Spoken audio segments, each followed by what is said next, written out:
being an athlete and former athlete, mental health is something that hasn't been talked about recently, but now, starting to bring awareness to it. And we wanted to do this event for the community and for those of you all out there that's going to be watching on YouTube as well. So we'd like to thank you all for listening and coming out. And now you have anything to say. Thank you once again, everyone, for coming out. Thank you to Good Luck Community Center for letting us have this space, safe space for us to have a good conversation tonight. Like Josiah said, this is our first event. Hopefully, some more people follow it, and from here on out, our mission is to just get good conversation, have a good community, do what we can for the youth. Yeah, so with that being said, I'm going to go hand the mic over and let everyone introduce themselves. First, we're going to have Mr. Tom Skeeter right here. Thank you, Josiah. My name is Thomas Skeeter. How's everybody doing? I'm a licensed mental health therapist out of Johns Hopkins in Baltimore. Yes, good evening. My name is Mario Miller. I'm the facility director here at the Good Luck Community Center, and I'm also a former Division I athlete. Thank you for coming. What's up, everybody? My name is Keon Hill. I'm currently a principal at a daycare, a New Chapel Christian Academy in Camp Springs, Maryland, and I also am a former Division I athlete. Hi, everybody. Nice to meet you. My name is Tykeira Carter. You can call me Ty. I'm also a former Division I athlete. I'm currently a sports reporter, and I also run social media for the WNBA. My name is Lynee Belton. I am one of the hosts for this event. I am a former athlete. A little bit about myself is I grew up, born and raised Clinton, Maryland, and I ended up finding my niche and my sport, ended up going on to play basketball at Duke University. I had some mental health struggles throughout my career due to injuries and coaching and a lot of lifestyle things. But in COVID 2020, I decided to create my own foundation and organization to help with mental health and just get good conversation out there. Started off with just being a podcast and sharing stories back and forth with each other, and also sharing my story. And my mission going forward is just to keep sharing those stories and just keep going. Hopefully my story and everyone's story can inspire someone and help you with your career after sports, and if you're currently playing sports at the moment. And my name is Josiah Scott once again. I'm the founder of After the Ball Deflates. And unlike these other people, I did not go to school to be an athlete. I stopped playing basketball in the middle of my senior year in high school. I got to a point where me and my coach, we wasn't seeing eye to eye, and it was getting very bad. Like my last game before I decided to hang it up, I felt my body start shaking like tremendously, and I started feeling really lightheaded, and I got to a point where it was like overwhelming and overexhausting. And the crazy part about it is my dad was my assistant coach, and I don't know if anyone out there listening or anyone in the audience knows how it feels to have like a parent be a coach as well. But with that situation, he was very helpful and beneficial, but he wanted to stay out of the relationship between the head coach and what I had going on. So he kind of distance himself with that. And yeah, so I went to the coach's office and I told him, I felt like you didn't believe in me. I felt like you didn't believe in my capabilities. And I said, I can no longer go through the rest of this season dealing with a coach who didn't believe in me. So I chose to hang it up, and I went to Virginia State. I could have gone to go play D2, D3 basketball in Delaware at a small school out there, or I could have went to Christopher Newport as well. But I chose to just take my education seriously. Joined the sports management club at the school I went to, which is, as I stated before, is Virginia State University. And I kind of got a head start on what I wanted to do with life after sports. So that's a little bit about my story. So now we're going to hop into, oh, you have a question? If everyone could pull out your phone, if you are not using it, if you are using it, just use a mental note, the panelists as well. And the first question I just have for everyone is, who are you as a person? And as we go through and talk about different things within the panel, hopefully your answers change by the end, because right now you're probably just thinking, oh, I'm a basketball. Hello. But know that you are more more than just your sport, and you have a why outside of your sport. All right, so to kick it off, the first question that we have, and I'm going to pass the mic around and let everyone get a chance to answer this question is the first topic is playing sports as a kid versus high school and college and at the pro level for those who did play pro. And what stage in your career, and that can be now, did you all feel that you were at your best? So, I'll start. The stage that I was at my best. Long story short, I played sports since I was 5 here in the Washington D.C. metropolitan area, Largo, Kettering area. I played baseball and I played soccer. I had asthma really bad. My father put me in soccer. I played soccer. My mother didn't like it. By the time I was 9, I didn't have asthma anymore. I was a left-handed pitcher and I was a soccer player. I was extremely talented, but I went to a high school that didn't have a good soccer program and baseball program at that high school. So I decided to play what was popular, which was basketball. I ended up being an all-net point guard because of the talent from the soccer and the baseball. Didn't work on anything because I was very talented. I just had a high motor. You know what I'm saying? Really immature, but I was a very good athlete.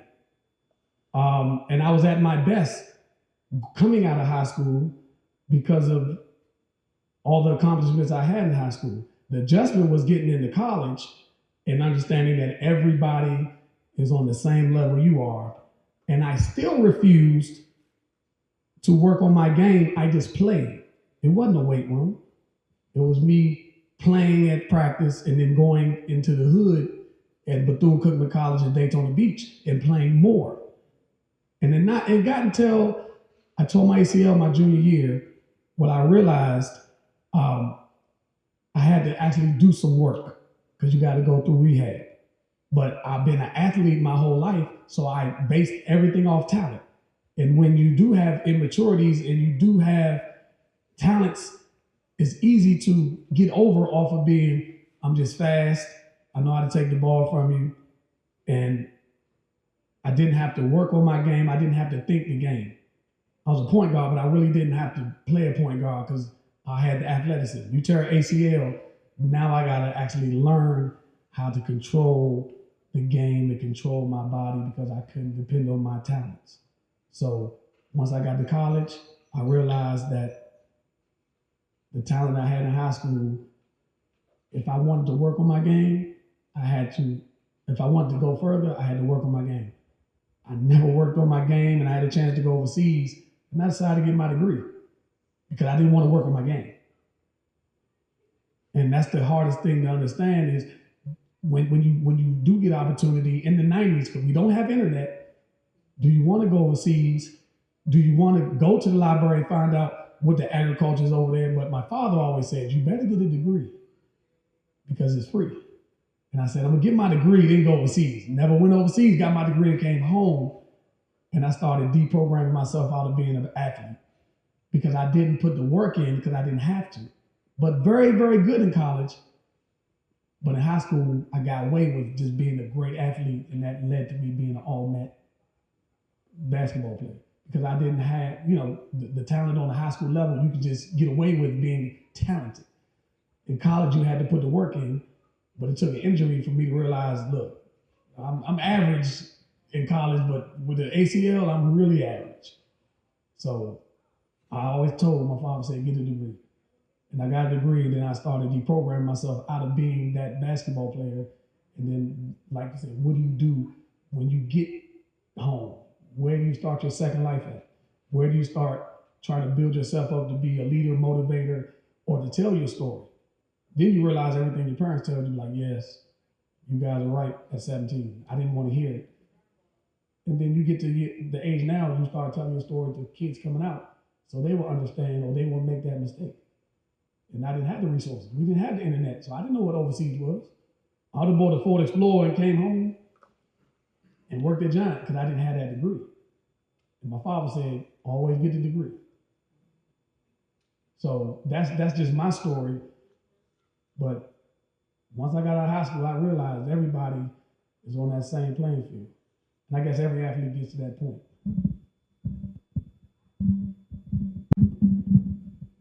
I'm a little similar to Mario. I think in high school, like coming out your senior year, that's probably like the prime. And then once you get like that welcome to college basketball experience, I can remember my first like strength and conditioning workout, or just even just like, yeah, those summer workouts like right before, yeah, it was different. So that's kind of for me. I think just understanding like you're playing with people your age, but then you go to college basketball, you're playing against grown men and or women. So it was a different experience, I would say.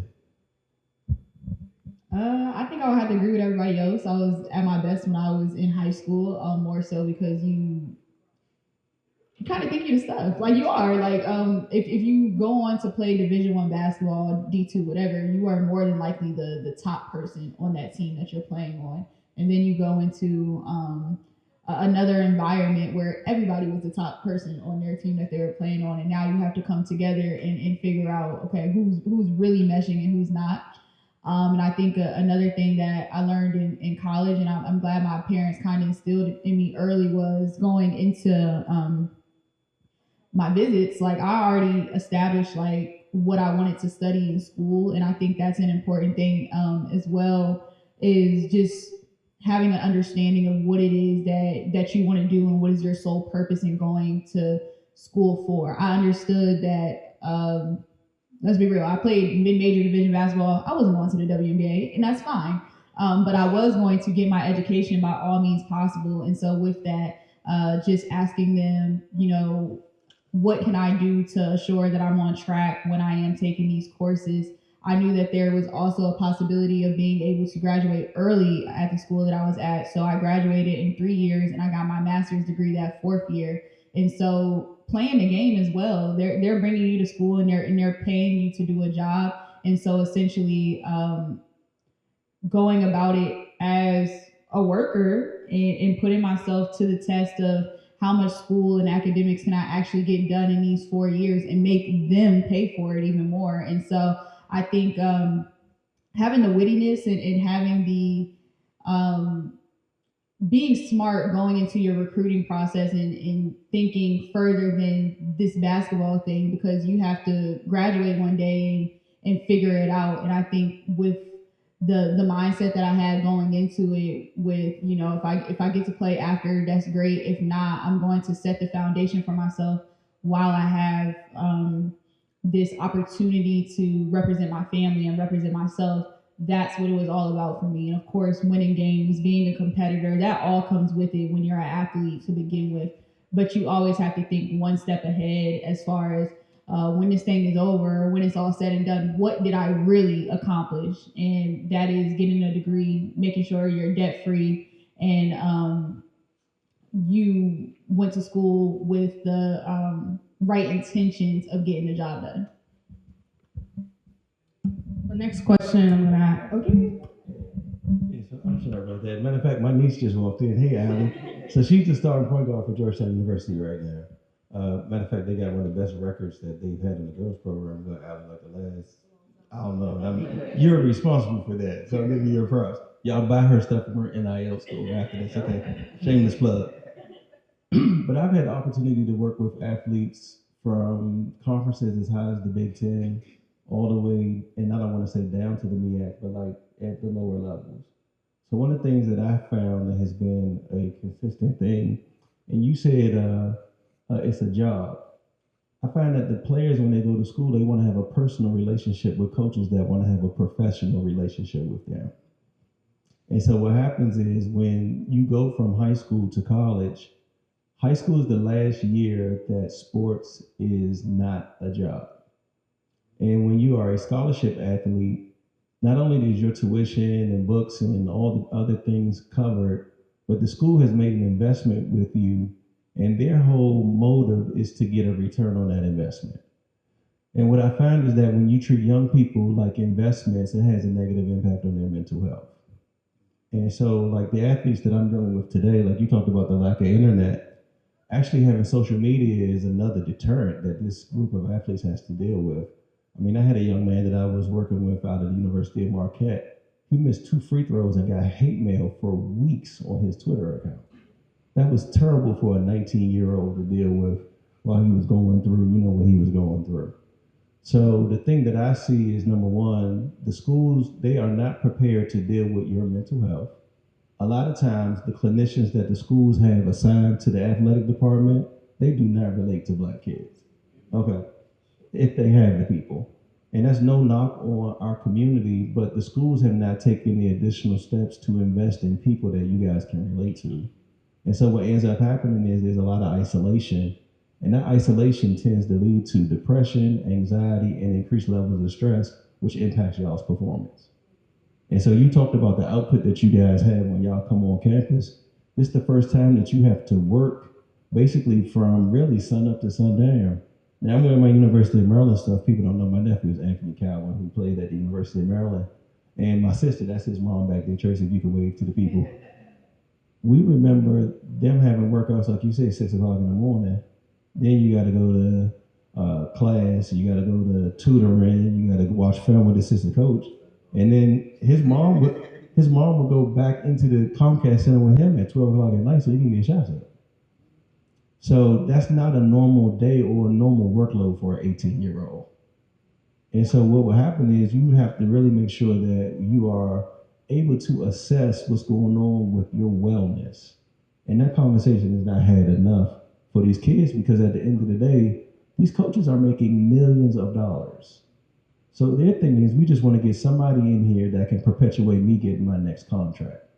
And that's really the thing that's going on underneath the surface for athletics, particularly at the college level. Appreciate that.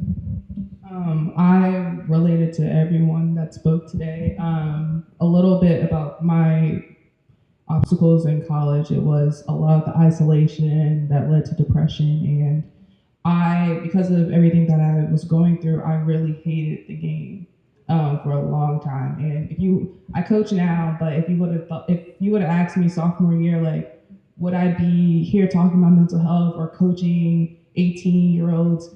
The answer would have been had curse words in it, with the ending word no. And so my question to everyone is, did your love for the game or your passion for the game ever change for you? I would start off, I think, so my freshman year, I went to Howard University. I played, and a week before my first game, I tore my ACL. And I was devastated. I was crying out to God, like, why me? You know what I'm saying? And over time, I think, what we don't talk about is, like, again, with the business, you get over-recruited. It's like, you tore your ACL. My coach looked at me and said, you probably not going to be the same player that you used to be. I mean, this is the same person that came to my games in high school, came to my practices. You believed in me. You say, I want you to be my point guard for the future. And then as soon as I take my ACL, now you're basically saying, I don't even know who you're going to be. And when that just crushed me, he didn't even come to the hospital when so it's like that. Like, you just don't remember, like, don't forget. And then fast forward, and once your career is over, you try to. I'm at too. So along with clinicians, like, the physical therapy is not the same as the Big Ten. So our rehab process is not the same. We also don't talk about rehab physically, but mentally. Like, going back on the court, like, if I make this turn, I don't feel comfortable doing that, So just add layers to it. But I think, to your question, the love of the game definitely did deteriorate. And when I graduated, I can remember my first time scrolling through Instagram and seeing everybody's media day and not being a part of it for the first time. Because you've been taking pictures for high school, middle school, college, and that first time after, you just watching everybody taking pictures, getting ready for the year. It's like, yeah. So just the experience in its totality with that, just remembering, wishing it could have been different, wishing I had a different coach who poured into me. For me, I went to HBCU thinking I'm gonna have father figures present, being able to believe in me and all those things. So going through all those things, it definitely took away not only my love for the game, but just like my respect for certain people in it.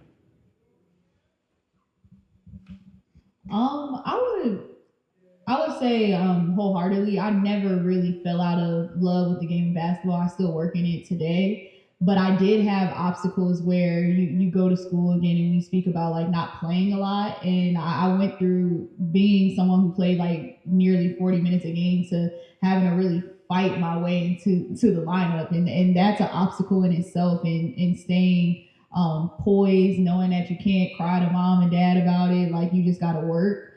So I've been on the side of those things where it makes you want to shake a little bit, but also having to come to terms with, like, I might be outworking this person in practice, but like they're just a part of the plan right now. Like you're just not. And really figuring it out. And so a part of my game that I was really known for was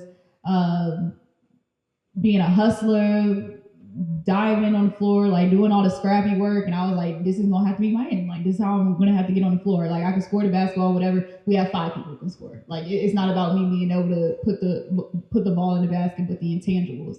And so I just had to find a way to pride myself on something and stick to that. And so, at times mentally, like it would have me messed up when like, man, I just did all this in practice. I know how far that I've come to be able to play in against this type of competition, these people, this caliber of excellence out there. Because everybody who goes to school, they're there for a reason. Like it's not meant to be easy.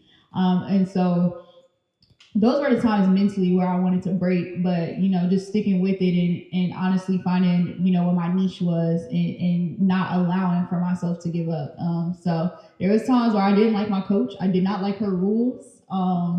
She had like a just random stuff, like at dinner you can't have white sauce, pasta, like all these weird things, and it's just like the adjustment period was more so the part that I had to get used to, but it never really broke me as far as like, I don't want to do this anymore. I don't love it. If anything, it gave me more motivation to persevere.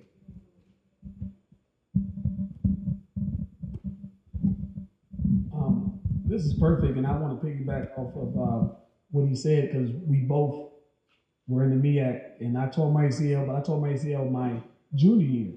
And just to give just a small story, I got recruited late.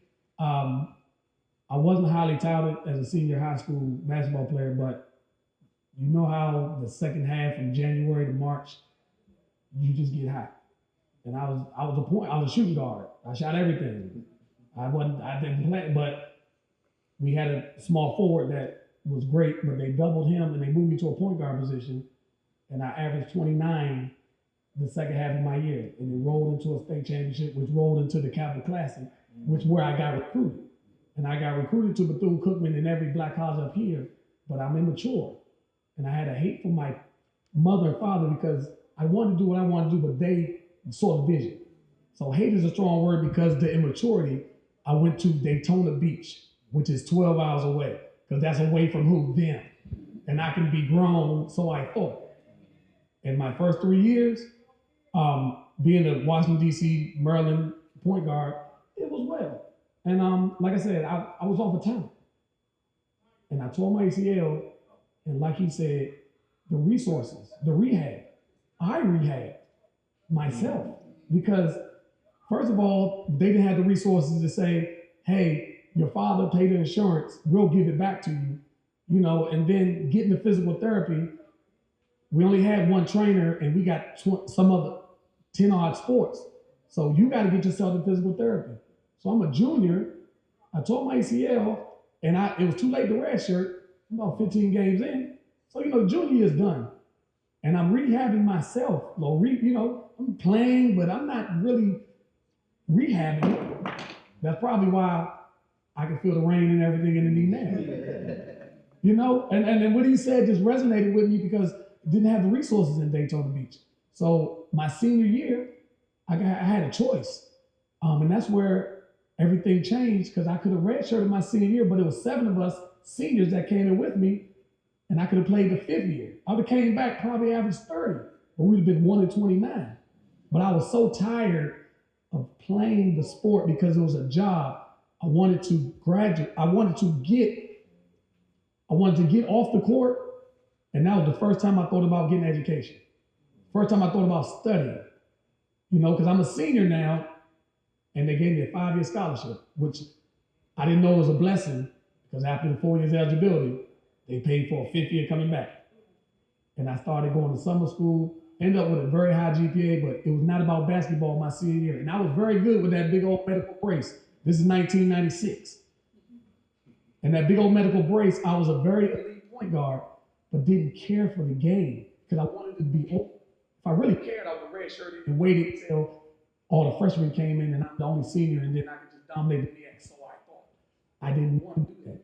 I didn't want to play. I didn't have the passion. So what I did is what my father said back in '93. Wherever you go, get an education. I didn't want to hear that. I'm going to Daytona because they had Black Beach Week. And when I went on my recruit, they had all the women down there. And he can't see nothing I'm doing. But then when you get to 21 and 22, you really understand, man, everything my father said, he just said, get a degree. So they said, hey, we got you an agent. You can go to Switzerland for $55,000. I said, yeah, but if I come back, that 50-year degree, that I gotta pay for it. So I got my degree, and I didn't want to play basketball no more. And I was a better athlete coming out of high school, but I understood the game more when I came home with the degree and just playing street ball. Understood pick and roll. I saw the game more a whole lot better than it was when I was doing it as a job. And you know, not to knock any of our historical Black colleges, but the resources, we would practice 3 days a week, but we didn't have a meal. We didn't have a training table. Like, I got to practice at 7. There wasn't nothing open, but the Checkers down the street. I didn't go to the cafeteria at 7 because it's closing at 6. We didn't have food to go home with us, so we had to make our own way. You know, and when you go through that, and when you go through 4 years of that, you can't wait till it's over. And I'm like, oh, you want me to do a 5th year? Because now I'm trained out of being an athlete. I want to get my education. Because back then, it went something, I know it meant something to my father. And I knew if I went home, I want to go home with that degree. You know, so what he said, especially with tearing your ACL, that really opened my eyes. It made me a little bit more mature, but I didn't have a plan when I went down. I didn't care. I just knew I was better than anything I saw until I got down there. And it took me 3 years to understand. It took the injury to understand that I need to start deprogramming myself off the love of the basketball. But let me get this degree, because with this degree, I can start a second life. And I was fortunate because, like I said, a lot of things broke my way. Because immaturity is rough when you're 17, 18. And I don't know about you guys when you was 17, 18, but my immaturity was really immature. You know what I'm saying? But I got put in situations that I didn't ruin it. I didn't devastate my life. But it's just what he said. It's just you get to that crossroads. And I never lost the love for the game. I just lost the love for playing for it, you know. So my job here, especially here at the Good Luck Community Center, I come in here and I talk to the open gyms, and I talk to the 17-year-olds and say, well, what's your plan? Because everybody in the PG County 4A doesn't go to college. And everybody doesn't go to junior college. And working at Giant or working at Safeway, you got to have a plan, and you got to find your why. Because I was fortunate, but everything broke my way. It doesn't work like that in 2023. You know what I'm saying? So the next topic that we have is ranking kids too early and how that can help and or mess them up later on in life. So the first question that I have, or the only question that I have, is, do you all feel as though kids shouldn't be ranked until high school, and how can ranking the kid too early be good or bad for them? So I think one of the things that happens is the kids get a level of exposure that them and their families are not ready for. And so one of the things that I want to give people is the 3 layers of support that every human being needs for healthy functioning. And so that's practical support, which is like getting back and forth to practice, taking you to doctor's appointments, things like that. Informational support, like meeting with a therapist, having a mentor, and then emotional support. And when I put you in a ranking and I say you're the best 4th grader in the class of 2027, and then you go in the gym and everybody is targeting you, like there's no 9-year-old that's ready for that. And if we were to do a longitudinal study of all these people who have been ranked, I'm pretty sure, like outside of like what I call the elite of the elite, like a lot of them is crashing and burning, because that's just too much for a child to have too soon. It's almost like being like a child TV star. So one of the things that's important is that you give your children an incubator period where you allow them to be kids. And so, like, I'm so glad my sister and my niece came today because they bring back so many stories for me. And my sister was such a great advocate for her kids to have a childhood. So even when we would go on the trips for AAU or what have you, there will always be some element of it that was kid friendly. And so one of the things that I learned through her example, and that I even pressed upon my own children, I have a young man right now. My youngest son is a freshman, but he's on varsity when they play out of conference games, is to be able to give them an opportunity to have some balance, to make sure that you build them up spiritually, and then realize that I'm not a basketball player, I'm a person who plays basketball. And being able to really assign their values based off being a person first. Says this down here. I'll piggyback. It's just important that they understand that rankings don't mean anything if you don't put the work in. You get ranked at some point, but that's the glory. And then bodies change, times change, emotions change, players change, and coaches change. And you might not go as fast as everyone else, but you hear you're ranked number 4 at age 7. And it's different when everybody knows you're number 4 at age 7. And every time you go in the gym, you got 3 people checking you. And that can emotionally break you down. And you don't even like the game by the time you get to middle school. And you haven't grown since you were age 7. And you see a lot of it. And you see a lot of kids that come in here and they have that mindset. And they get it too early. And what they end up doing is they can't compete physically. So what do? They find someone to reclass them, or to take the shortcut and don't finish the story. You know, it's something about doing the work when it's easy to be a front runner when you rank number 4. But when you start getting dropped down and you're getting your little butt kicked every week, can you come and do the work when you're down? And a lot of them, they defeat themselves, or they find another sport, or they just all out don't like the game anymore because we put them on these pedestals early. And when it's time to do the work, they don't do the work. You don't have to do the work when you're up here. But how do you get back up here when you're knocked down? And a lot of them can't handle the adversity because of the age. And the parents are not helping because some of the parents are living through the kids. You know, and that's the thing. And I have a 13-year-old. I love her. She hadn't touched a basketball. She hasn't asked me. If she does, that's great. But she got 20 other sports that she plays and I support what have you. But I want her to pick her own lane.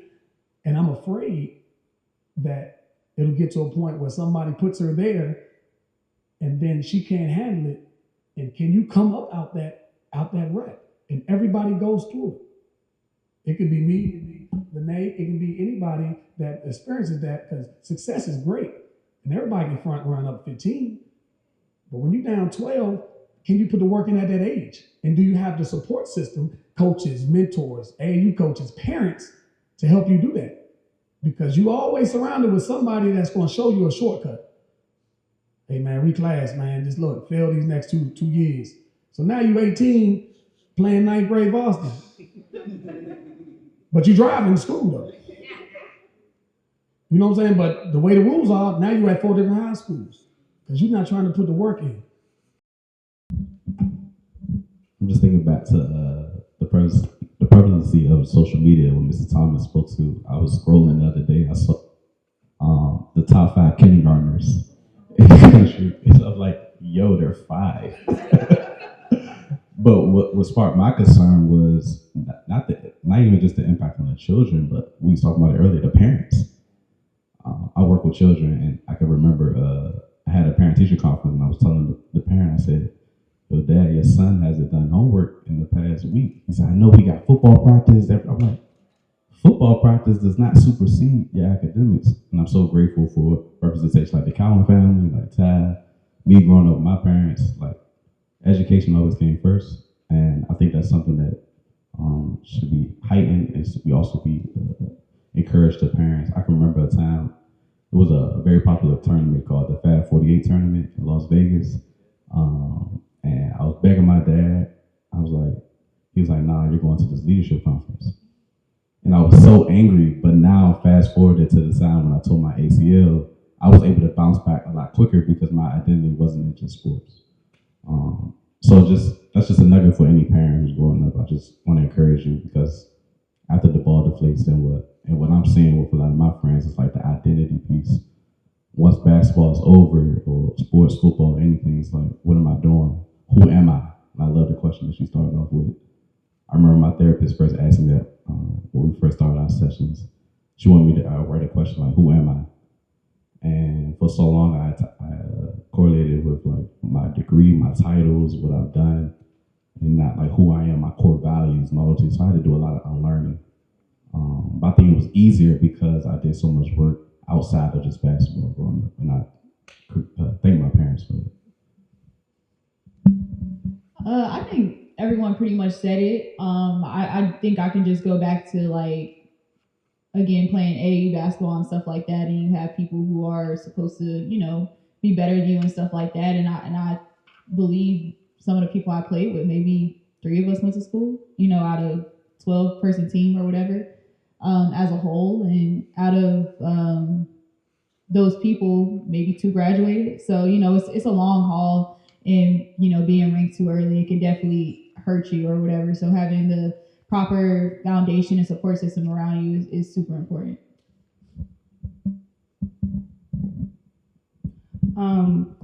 Great topics, everyone. Conversation. So we did talk a little bit about facing injuries. I've torn my ACL. Actually, I've had 8 surgeries in total throughout my 4 years of college. Yeah, I know. I can feel it when it rains too. Mario has also said he's torn his ACL. Keon says he's torn his ACL, and obviously there are more other injuries than ACLs out here. But when you were going through your injuries and during that tough space, and Takira, I don't know if you turned your ACL too, right? Oh, I'm sorry. But when you were going through that time, what kept you going? How did you keep your mental health above waters and get back out there on the court? If I could be frank, it wasn't easy. Again, I think I sound like an old head, but at that time, ACLs wasn't as prevalent as it is now. And I think, again, going back to the resources, like it was just, to me, when I heard ACLs, like, oh, your career's over. Like, there's no coming back from that. And then, again, I love my HBCU. I wouldn't trade it for the world. I would go there 100 times again, but the resources from that, it's like going to the training facility, knowing that our trainer is not only just, we don't have a basketball trainer, the trainer's for all the sports. So basketball, volleyball, we all in the locker room together. It's like, it wasn't as much a support as I knew I needed in order for me to get back to where I felt that I could be. So mentally, I had to prepare myself. It's like, all right, what can I do to stay encouraged, to stay motivated? And honestly, I really like delve into my faith. Like, I just got closer to God during that time, and it carried me through. And it also kind of shaped my character for who I am today. So I'm grateful for those moments. We already discussed I have not had no major injuries. Broke my nose in high school, a little hyperextension here and there, but I'm gonna have Keon pray over me when we done because y'all saying that. I apologize. I didn't have any injuries either.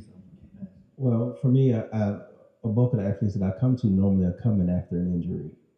And so one of the things that happens is it's like a mind-body connection. And so like while I'm giving all these shout outs, I gotta definitely shout my wife out. She's a yoga instructor, Nancy. Say hi to the people for me. And so one of the things that I found is that people have put so much faith in their bodies that when their bodies fail them for the first time, it like actually is almost like a PTSD experience. Because so much of your identity is associated with being performative. And so what happens, like particularly for athletes, a lot of our value and a lot of the value of the athletes that I work with is associated with them being able to run, jump, shoot, perform, recover, all these functions that don't have anything to do with their being. And so when they have an injury for the first time, a lot of times it's in a space where they've never had to deal with a serious injury before. And you're dealing with it, like you said, at an age where normally you bounce back from, a sprained ankle or something like that, running away. And then when you guys talk about like tearing a ligament in your knee, like that creates a situation where you got to get a total knee reconstruction. And if you don't have the right orthopedist, if you don't have the right doctors, you're just in for quite a journey. And then to Keon's point, they already got your replacement on deck. So along with while you're trying to rehab and recover, you're watching somebody else start to get the glory, and it takes a shot at your ego. And so what I'm really trying to work with people when we're in session is to be able to understand that your body is only one part of your being, and to understand that we're multiple parts. We're spirit, man, and mind, and to allow those other factors to take over while their body is recovering. Just to piggyback off of Keon, it seems like every time Keon talks, PTSD comes into my. He talked about his faith. I didn't have faith. I just thought I was indestructible. And we talked about resources. I played in the MEAC. We were playing South Carolina State. My father graduated from Claflin College in like '66. It's next door to South Carolina State. But we can't practice at South Carolina State, so we practice at Claflin. Claflin's floor is rubber.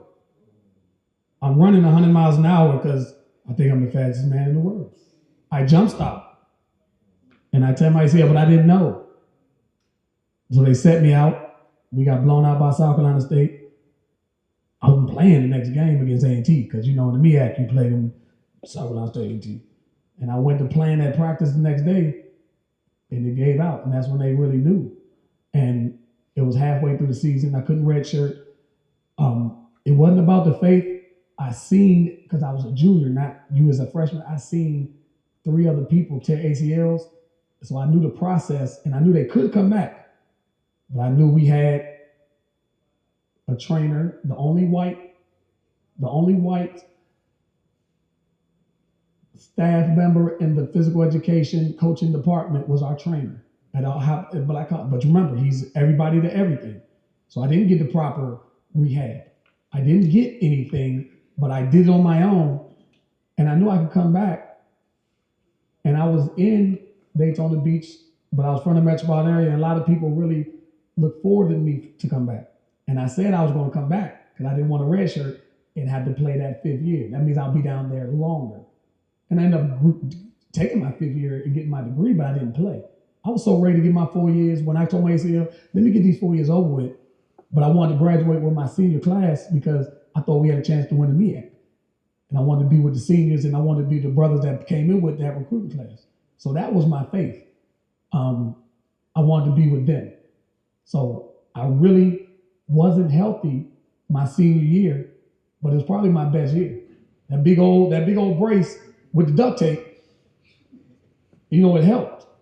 But every time Keon talks, and we may be 10, 11 years apart, I just understand. It was devastating, but that's what took the love, but it put the love in the books. Because I was just winging it. I was eligible.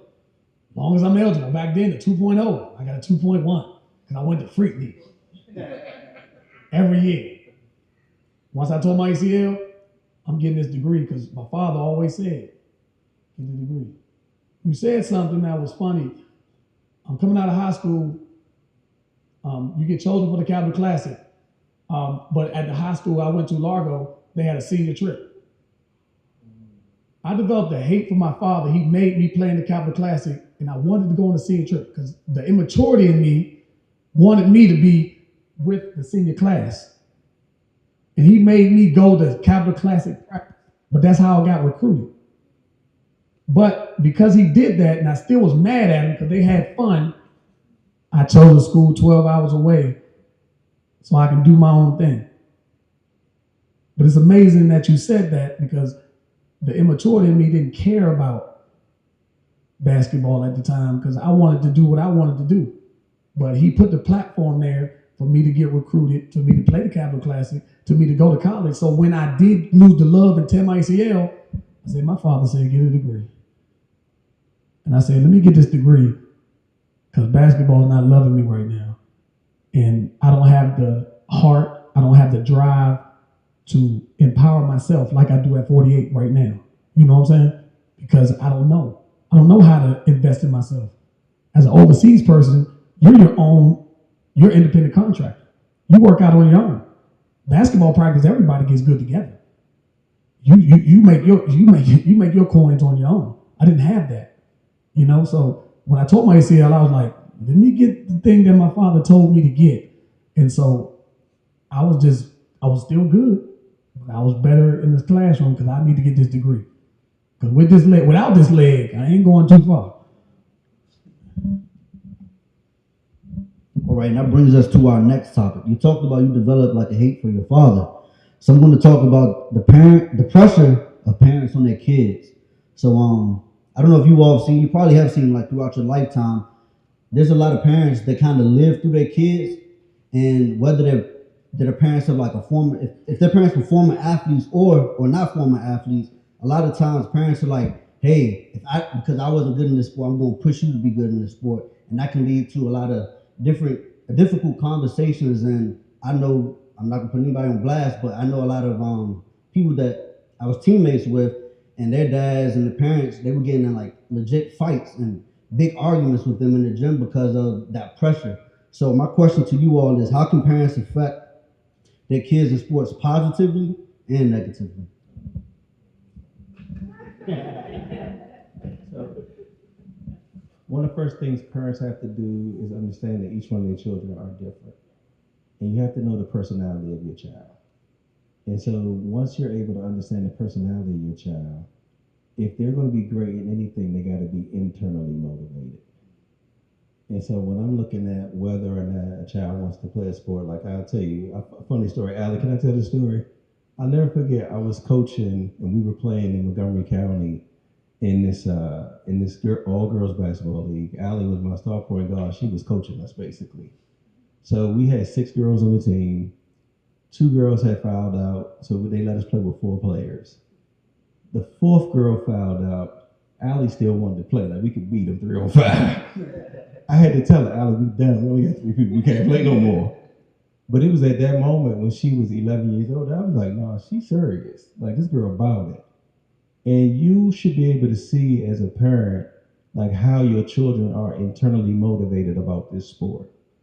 If you are the one as the parent that has to continually motivate them, continually provide them with these carrots to get them to perform, then it's really you pushing them. It's not them wanting to do it.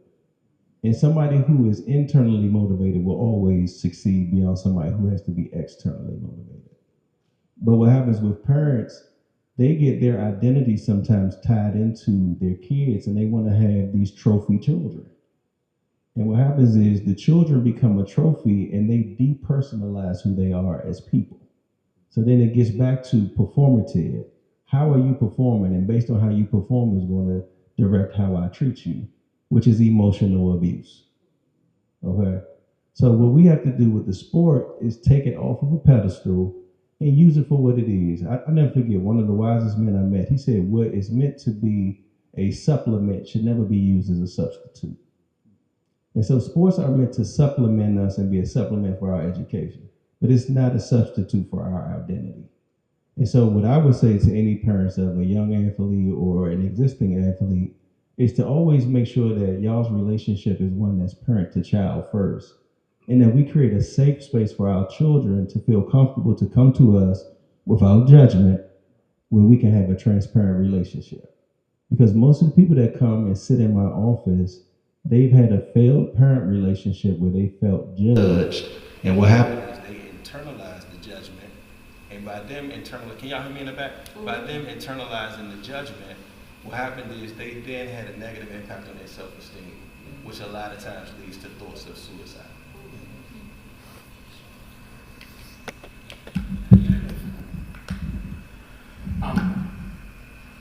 I talked about like the hate for my father. Let's be clear. It was only for a couple years, and that's not him. It was me. So growing up, my father was a coach on every team, but he wasn't the head coach. He might be the assistant. He gave me suggestions, but he stayed out of everything. And I appreciate that. When I got to high school, he just watched every game. College, he came to every game on the road. I love my father, and I continuously love him. My hard-headedness came from wanting to do what I wanted to do off the court and being in the house with rules. he set the rules, but he never pushed me for anything. Remember, I wasn't an athlete, I wasn't a basketball player until I got to high school. I was a soccer player and a baseball player, and he supported that. He was the T-ball coach, but he wasn't, hey, you need to do this and that. He was always there. He over-supported, but never pushed me in a direction. So when I stopped playing baseball, he didn't question it. He was like, oh, okay, you're picking up basketball. All right, let me know what time the game is. And when I got to college, I just got tired of listening because of me being immature. I just got tired of listening to him. But I love the support. And now, me being a father, I had a stepdaughter that she came to me in high school. Daddy, I want to play basketball. That's great. If you're serious, I'll help you. But I didn't want to be that parent to over push you. Then I found out she just wanted to play any sport because she didn't want to come home at 3 o'clock. She played 7 to 8 sports. She was good in all of them. But I said, you can't teach hustle and heart. And me as a parent, I was like, if I come to the game and you're not showing effort, because she played at Largo, she was decent.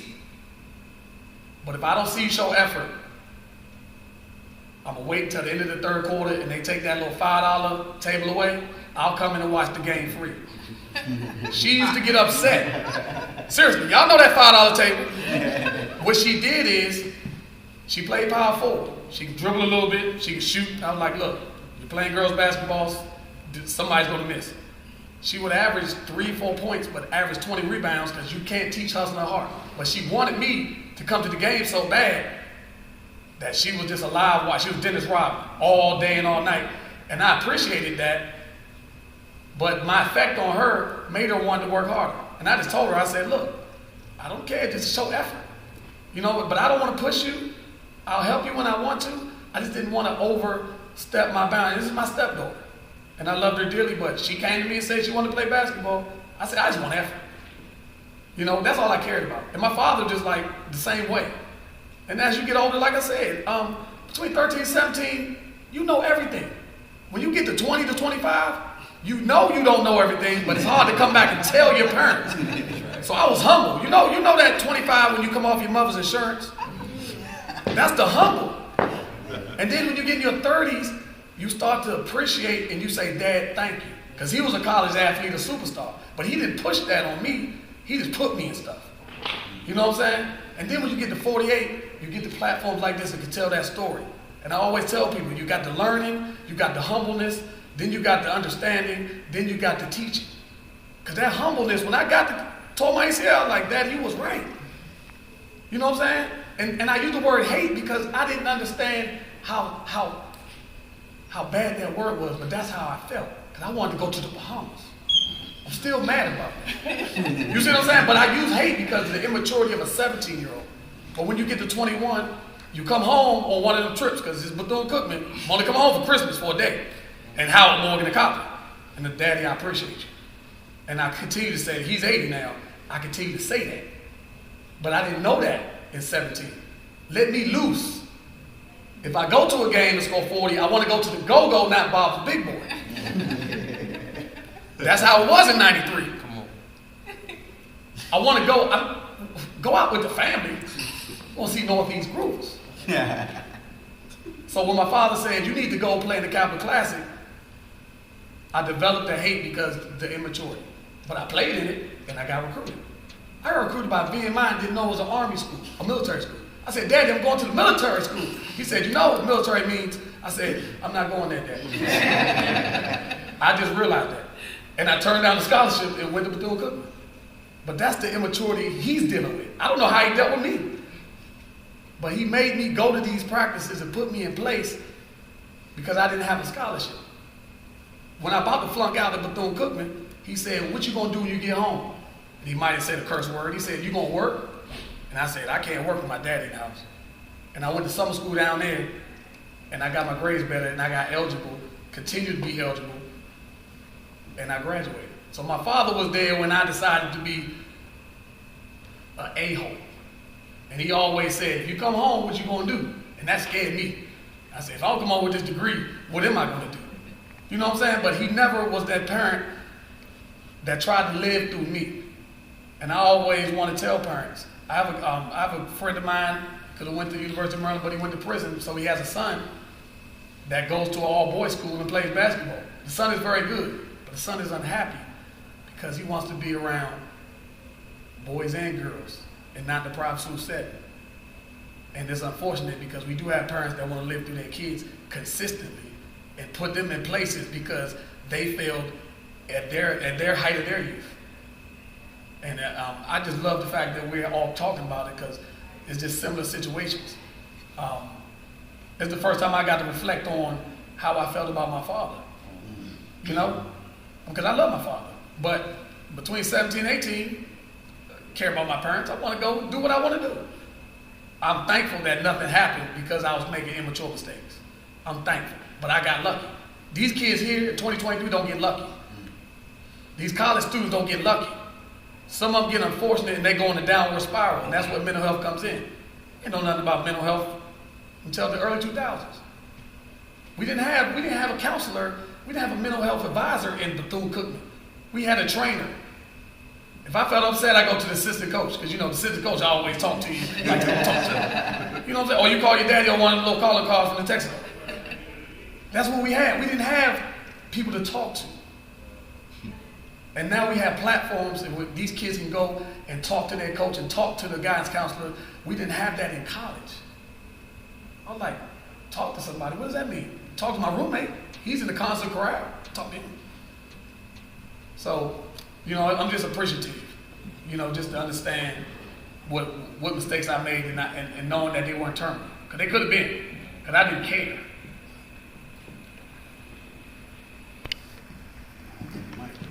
We'll just use it as a talking stick.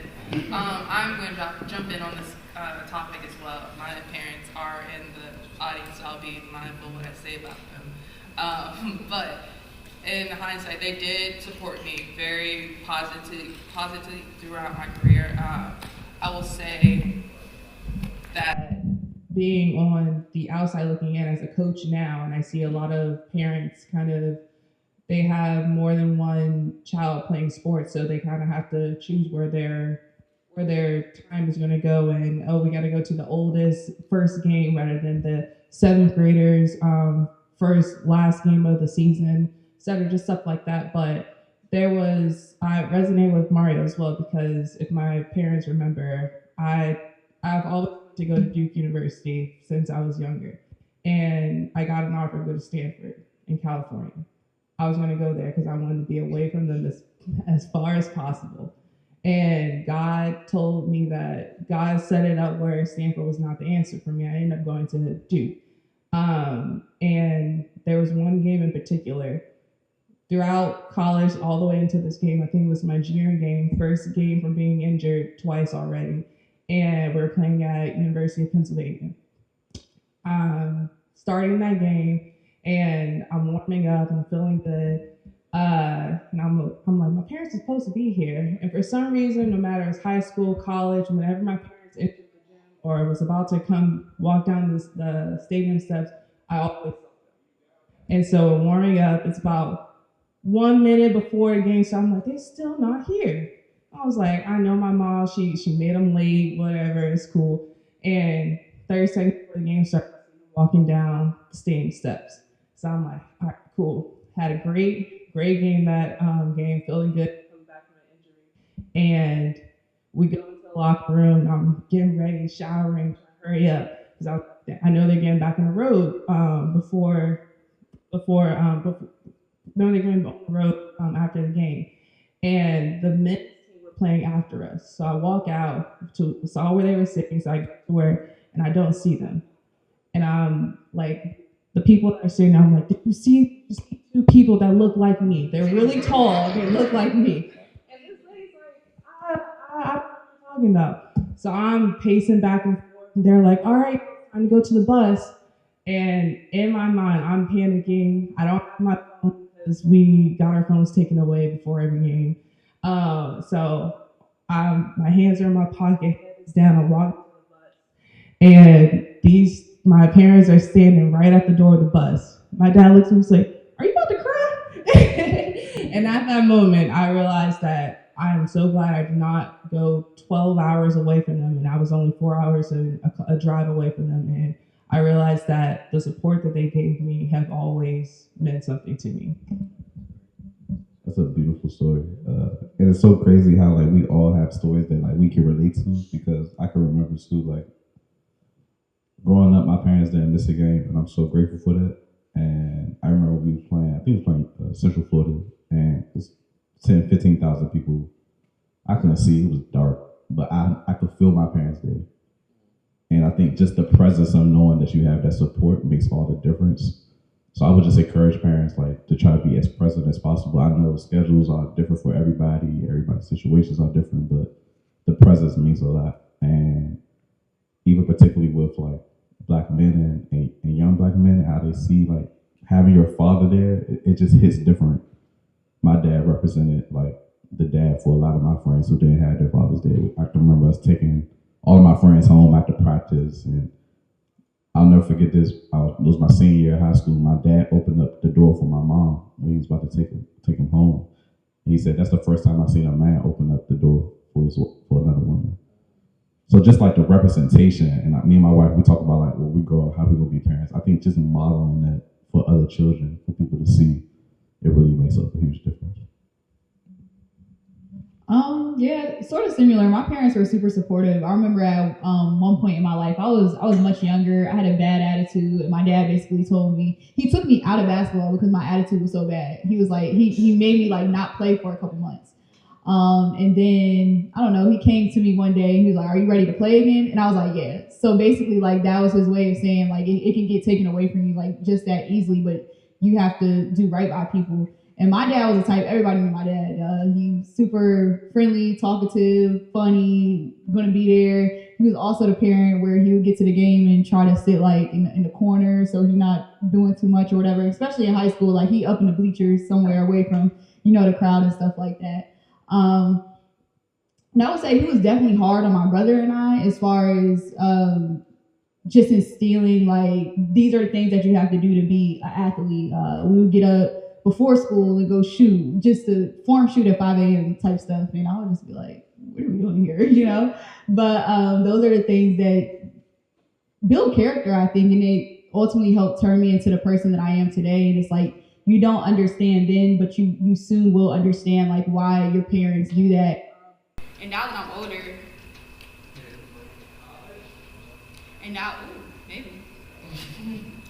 So now that I'm older, I realized that like all those things that my parents did though were sacrifices, because he had to work too, my mom had to work, and he always gave my brother and I a choice, and we chose to do those things. So if we didn't want to, get up in the morning, fine, that's your future. You go ahead and lay in the bed and do like whatever. Like that was him, and then you like, let me get up, but he was hard on us, and it wasn't until like I got to college and I understood like this is what it is. This is why we did certain things and went about it in that way. But he was super supportive.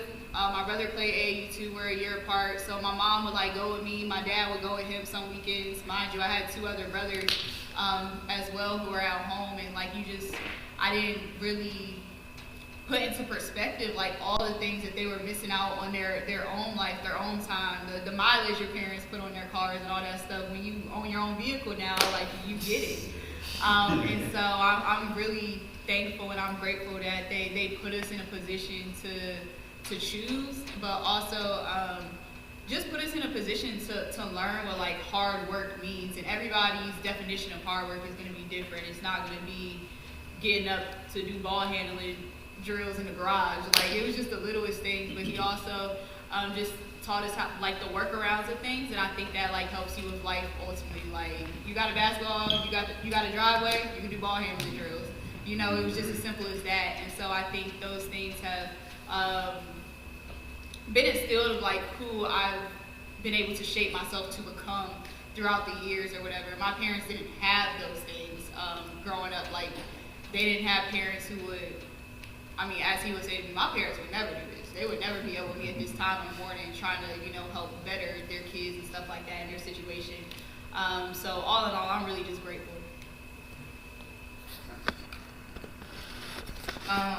We talked a lot about our parents' sacrifices. What are some sacrifices that you all have done to get your career as an athlete? Hold on, but before going on to that, I want to share my piece about my parents. Now you good. Kind of to piggyback again off of what Keon said. I told you all, like, my dad, he was my coach for the majority of my childhood, even up to high school. And I had to get to a point in my life where I wasn't selfish with my relationship with my dad. And I realized that a lot of people, they didn't have a relationship with their dad. So I couldn't be selfish with, the bond and the friendship and the relationship that I have with my dad and kind of keep those kids away. So there would be different points where my dad would kind of go to their house or take them out to get ice cream and do different things with them. And I'm at home or I'm with them as well. And now that we're getting older, those friends are starting to come back to me and I'm like, hey, I appreciate, Coach Scott for doing what he did and kind of taking me in because he taught me some valuable lessons in terms of becoming a man and becoming a better person. So what Keon said, I can't be selfish. And to this day, when people want to hang out with my parents or they meet my parents, I'm like, hey, go ahead, because my parents adopt people in just like they wanted me, and they've been doing this their whole life. So to parents out there, keep supporting your kids, and also don't be afraid to support other people's kids because they might not grow up in the same household and with the same foundation that someone else is growing up with. And I want to piggyback off of that. I love what all y'all said. Like I said, I went to school in Florida. And we had a senior night, and I knew my parents couldn't get there because everybody was from Florida that graduated for senior night. And I knew, so I had a girlfriend that I knew I had planned. She was going to walk me out. And one thing about my mother-father's relationship with me, what erased all the hate was the distance. So when I came home, I loved them because I never saw them. Forget the fact they were sending me $20 every other week. What's that, $1.50 a day? But I came out for warm-ups and I saw my parents. This is Daytona Beach. And I just saw my mother. And you're like, what are you doing here? And it's senior night. And my coach, who doesn't spend money on nothing unless he got to give us meal money, he said, I flew your parents down here. And it brought me to what I do for when I had a 6-year-old stepdaughter. She's 26 now, but when she started playing for high school, she was playing soccer. And I was like, I don't even think she knows how to play soccer, but I never missed any of the games that she was playing. And I remember sitting in the crowd, and she was a goalie outside. And it was one of them uneventful games. There wasn't nothing going on, but I said, because I remember my father coming down to senior night, I promised I'll never miss anything for my stepdaughter or my daughters, because I didn't expect him to come. And that distance always brought us back to even where we are now. Because when you leave high school, you try to get away from your parents, like Lynee said, but the distance made us stronger. But just seeing them coming out and warm up and not knowing them there, it was life-changing. So then when I see my daughter, and my wife says, well, your daughter got a soccer game. I said, she play soccer? And they say, she's the goalie. And I'm like, okay, it's at 5 o'clock. I got to be there. Because he never questioned nothing. He drove his little Wagoneer to Penn State. If we played Penn State, he was there. But he came to senior night, and that meant something to me because I had no idea. And it changed my relationship with everything. And then it made me empower myself with my stepdaughter, and it made me empower myself with my daughter now, who's 13. And I don't want to miss anything.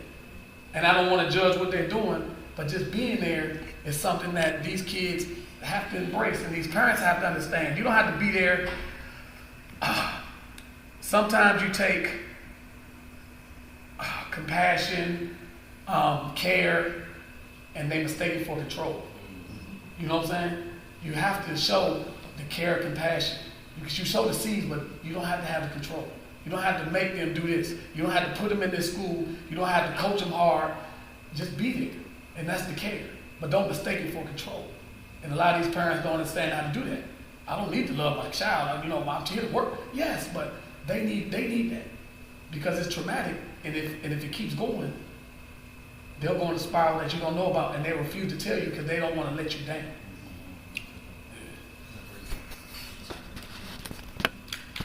Yeah, I was trying to figure it out.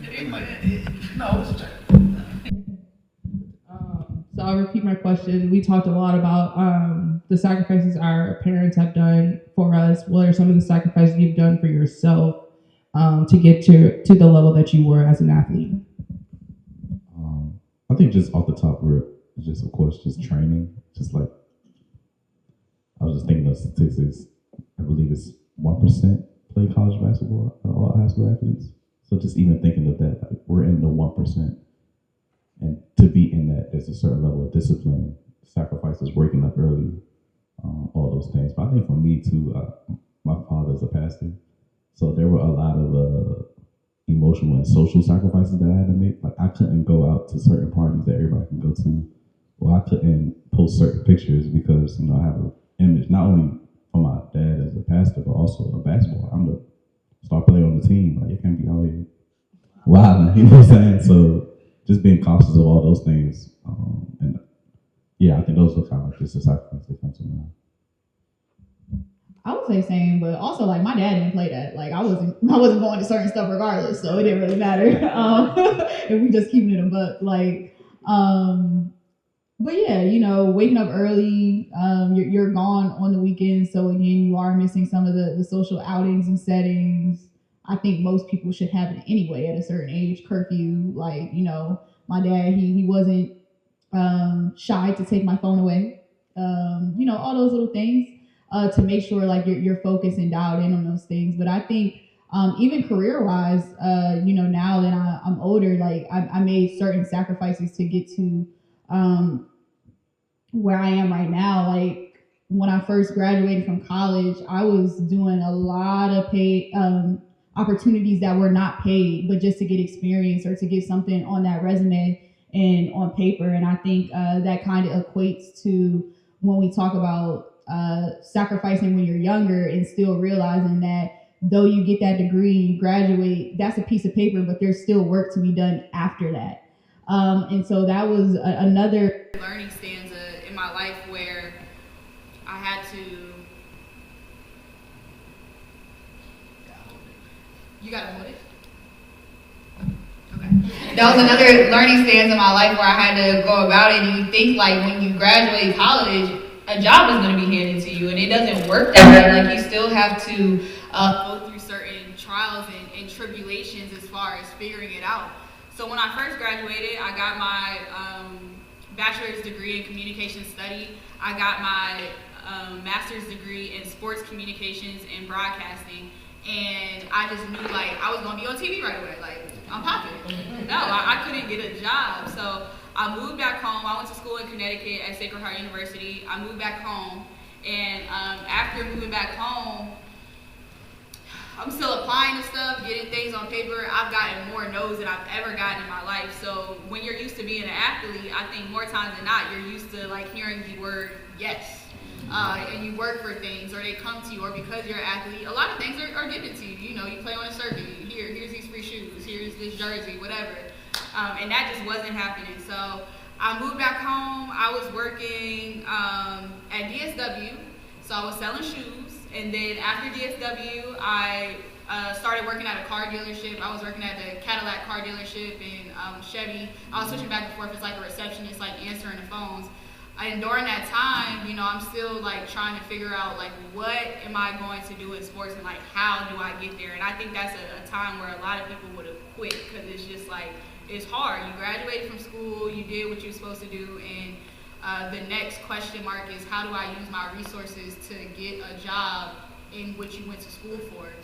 And so with that, after graduation, I'm like, okay, I'm just gonna try everything. So I started reaching out to people on like Instagram, DM and whatever, like, hey, I see you work in sports, like, what did you do to get here, blah, blah, blah. And you also have to know, like, people are stingy with their time and the things that they do too, and they don't want to share resources. Some people don't, so you also have to find the right people to communicate with. I also in school did not learn the importance of networking, and I was not far from like, you know, ESPN, Bristol, Connecticut, all these other things where, you know, maybe I could have gotten into it, I don't know.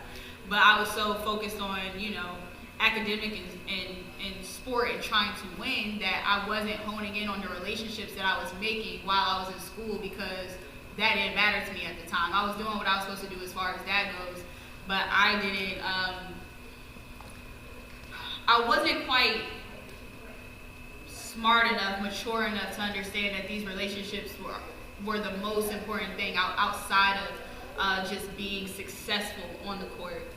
And so after, you know, figuring it out a little bit, networking, how do you email people properly, not sending books to them, how to get a response, you know, you find your way. And so I think that's a part of the story that you have to figure out too, where sacrifice comes into play when you're trying to figure it out. What things am I willing to, am I going to work for free a little bit to make it work where now I'm making, you know, some money, and everybody's not willing to do that. So understand, like, everybody's journey looks different.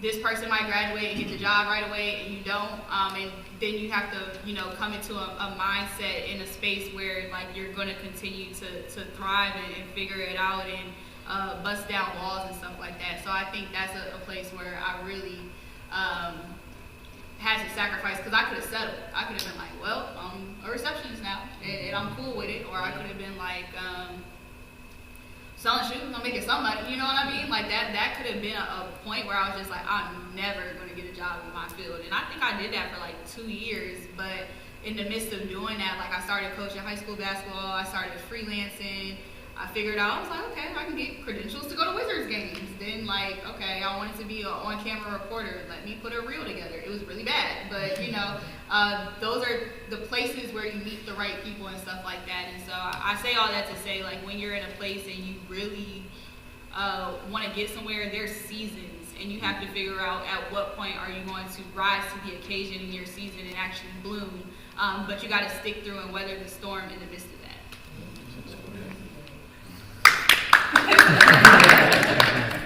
I think a good point to piggyback off here is networking in college and everything. I've had a lot of great people walk past me in hallways, and a lot of great people that could give me a good opportunity with a job. And as a black female, I feel like I always have to do it on my own. And I feel like people outside of the black race are easy to say, hey, I know you work with so-and-so, is there any way you can get me in touch with this? But as a black female and feeling like I had to, like, do it on my own, dig all the way up, instead of me reaching out to this person who's sitting right next to me, who I talk to every day, I'm gonna go all the way around just to make contact with that one person I was trying to do. And I think that's not welcomed in our culture a lot, is that we can make this easier for ourselves instead of having to put the team on our back and stuff. Absolutely. One of the big sacrifices that came to like life after sports and while I was playing was me moving from here, PG County, to Virginia. That might have been the toughest and the biggest sacrifice. What part of Virginia? Oh, yeah. Northern Virginia, Chantilly, that area, Chantilly, Fairfax area. To go to Flint Hill, that's the high school that I went to. That might have been the biggest sacrifice for me because I was so comfortable with where I was at living in PG County up in Marlboro, Maryland, that when it was time for me to kind of move and to shift to Virginia, I feel like I left a piece of me and a piece of my identity back in PG County. But I also realized what my parents did. My parents sacrificed their jobs. They had to get a job in Virginia. They left their job in Maryland, and they had to get a whole different job in Virginia and start a new career because they wanted a better life for me, not just on the court, but off the court. So that might have been the biggest sacrifice. I lost a lot of friends. I lost a lot of close relationships that I'm still kind of putting the pieces back together to this day now that we're older and we're more mature enough to have these conversations. But that might have been the biggest sacrifice that I made. And the second sacrifice was me not going to college to play basketball. Like I said, I could have went the D2 or the D3 route, but I chose not to because I knew that if I was going to go to school, like you all talked about earlier, you got to study hard, you got to practice, you got to work out, you got to do all this different stuff. The main reason why I wanted to go to school is so that I can network, get into my community, get different internships, attend different conferences and things of that sort. And I knew that with me being an athlete in school, that was probably going to be a hard thing for me to do. So while I was in school, I was a part of the sports management club. I did an internship with NASCAR, Coaches Inc. They're located in Washington, D.C. They're in charge of getting college coaches coaching jobs. So I was working on college coaches' resumes and PowerPoints. So some of your coaches, I might have been in charge of like helping them get to where they got to go within their careers. I worked for the NFL Players Association. I did an internship with them. I was the youngest intern. I was 17 years old, the youngest intern to ever work for the NFL Players Association and the executive committee. So I was in the conversations and in the rooms with the contract negotiations that were going on, the drug policies, talking about mental health, even though that's kind of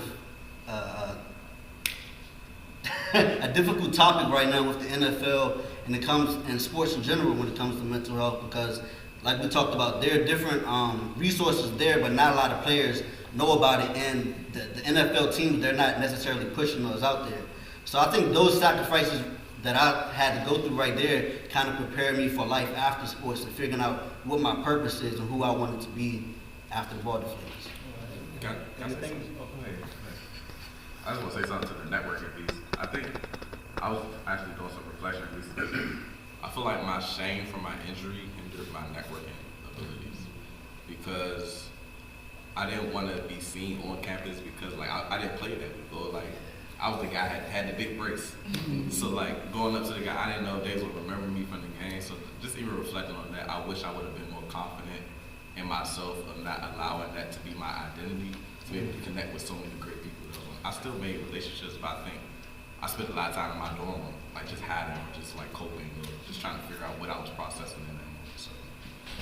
And I want to add to that piece. I think one of the things for us is to understand that there's a difference between friendships and relationships. Mm-hmm. And so it's important that we have relationships, but understand that we're looking for, certain outcomes of those relationships.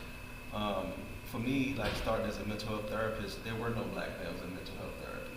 So like my first day at Loyola in Baltimore, I walk in the room, this is just nothing but white ladies there. And it's like, I call all y'all, these the secrets, I'm gonna learn these jokes. I'll let the wrong one in. But I had a wonderful mentor, and I have a wonderful mentor. Her name is Dr. Joyce Woods, and she took me and really showed me the ropes. Like she taught me how to build insurance companies. She taught me how to build out my practice. And when I first got offered the job at Johns Hopkins, I was going to turn it down. And she was like, you gotta be a fool. And I'm like, I'm thriving in private practice. I really don't want to deal with this. And she was like, understand, like the people you're going to meet there are going to open you up. And I mean, I've worked with people from Qatar all the way to, all over the world. And that was just being able to utilize their platform. I got an opportunity at Georgetown University that was predicated off the stuff that I had done at Hopkins. So, being able to put those dots together, and it's like, I'm not from Marlboro, I'm from Lynee Park. Yeah. So, when I walk in the room, I'm like, dang, y'all got me in here, y'all don't realize I'm still from around the way. And, but I had to find mentors that could help me and open some doors for me. And so the thing that I would say to everybody is like, everybody that you meet, like they are a teacher. They can show you what to do or what not to do. And so I prided myself on always being able to relate to the person who is opening the door, parking the car, to the CEO, because they all have value. And what I found is that the people who generally are cleaning up and opening the door and answering the phones, those are the ones that's really the heartbeat of the organizations anyway. Absolutely. And so the thing that I would say in my experience, in my career, somebody who's been very successful after going through different stages, is to value people and then learn how to build relationships and not necessarily friendships. And as I've been able to grow, like today, like I'm going to get everybody contact information here, just because there may be a time when we got to cross. Like here on the last, my first time meeting them, we already had a meeting set up for Monday. You know what I mean? So it's like your network determines your net worth. And that's something that, to your point, other cultures have mastered. And that's something that for this generation, y'all want to get that part right. It's like I'm so encouraged for you guys, the work that y'all are doing, how y'all leveraging social media, how y'all leveraging technology, but also how y'all are bringing together y'all's information. And so the thing that I'm going to tell you guys is y'all are going to go further, faster if you do it together. So that's the one piece that if we can eliminate the competition, the backbiting, some of the divisiveness that we had in the 90s, and you guys begin to unify, y'all really will be unstoppable. I mean, the middleman is eliminated now with the internet. And I just want to piggyback off of their story when you talk about sacrifice and you guys talk about networking. Early 90s, I had no networking. My parents let me go to Watkins Park and play. I started going to the bus stop and going uptown in the summer times to play in DC courts, because we had no indoors, but I needed to be better because my PG County game I felt like was a PG County game. And that's just how I converted from my junior to senior year. I went up to Banneker after I should be at Watkins Park, but I'm taking that subway up to Banneker and I'm playing on Sundays at Banneker, bringing the DC game back to PG. And that was my sacrifice to make myself better. I wasn't really known, but I knew I had to be better, and what I had in my neighborhood wasn't going to help. And it benefited. You know, I would lie 5 times a week of where I'm going. I never got in any trouble, and it's the 90s. So it's not any cell phones. I didn't get nothing taken away. It wasn't no network. When I'm gone, I'm gone. As long as I had some money on me, I ain't had no phone. So I'm going uptown. I'm going to Watts on Saturday and uptown on Sunday and coming back to Addison Road, taking the bus back home when it's dark. But I'm learning how not to argue about fouls and learning that I need to be quiet while I play because I'm not in my neighborhood. And then you fast forward to graduation, like she said, it was just, you graduate. And as a 24, 25-year-old man, you want to take that graduation money and you want to retire because now you got to take your degree and work in it. And I was in physical education with a minor in recreation, and I'm home with my daddy, but I got 4 odd jobs, not working in my passion, I just don't want to hear his mouth. Enterprise Rent-A-Car, Shoppers Food Warehouse, I'm working here. My father went to the rec center at Kettering Largo before they built the elementary school. The director was a capper, he was a capper. And he said, you got an interview at the rec center. And that was my minor. I went there in a suit, ready to work. And I got a job in 98 there, along with my other jobs. And 22 years later, I'm the facility director here. I never continued, I never stopped working in my passion, but it was him looking at what I needed while I'm working these other odd jobs. And I tell some of my front desk staff now, when you get that degree, you better find your why. Because when you go home, parents want to know you have a plan, and it's hard. And that's where the mental health comes in, because you got this degree, you got this glory. And now how do you work it? But do I get a job until I find my why? And how do I stop hearing my parents' mouth? And that's where a lot of the mental health is. And that's what I battle with in here. So the sacrifices I made and what I understood when I graduated, I come in here in my open gym and I have to talk to these kids, because you get that degree. And it's you might be the first one in your family, but that job, if it doesn't come, or like y'all say, I graduated in 98, it wasn't no network. It wasn't no social media. And I'm not networking with them because they in Daytona, I'm coming home. Now, if I wanted to stay down in Florida, I can network more. But it's nothing. I'm not going overseas, I'm gonna come back. So when I came home, back to my father, finding a little way for me, and I took that and I said, you know what? I'm gonna find my why. And now we're 22 years later, I'm a facility director here. I love what I do, but it all started with trying to find what I'm gonna do after college, like she said. And there's no networking, there's no cell phones, and it's wild. And that's where I think I was going through mental health issues, but I didn't know. I didn't know what mental health was. I got like 5 jobs. That was my mental health. Stay out my daddy way. You know? And that's what the 90s was about. Stay out my daddy way. You know what I'm saying? So I love to hear you guys' story, because mine is like the complete opposite. Like you got the parents and man, my mother let me do, as long as I ain't come home, as long as I came home, that's it. And, you know, and I was all about sports, man. You know, so we got to teach these kids when you get these degrees. It could be high school, it could be anything. You gotta work on your why. Sometimes you gotta work on your why while you're in school, because ain't no guarantee that degree you're holding is going to be your why. But you gotta recreate yourself. What did COVID teach us? Recreation. Recreate how you recreate. Recreate how you telework. Recreate how you network. And some people can't adjust. And some people can't deprogram. Because some people still in COVID, like, telework, go back to work. 4 days a week. You know? So it's important. But I mean, I love what you guys shared, because we grew up in different times. It's the same thing. It's just refreshing to hear somebody say, you know, they're going through the same thing. You know, with athletes, they have the NIL. And I feel like with this, it can be a good thing and a bad thing.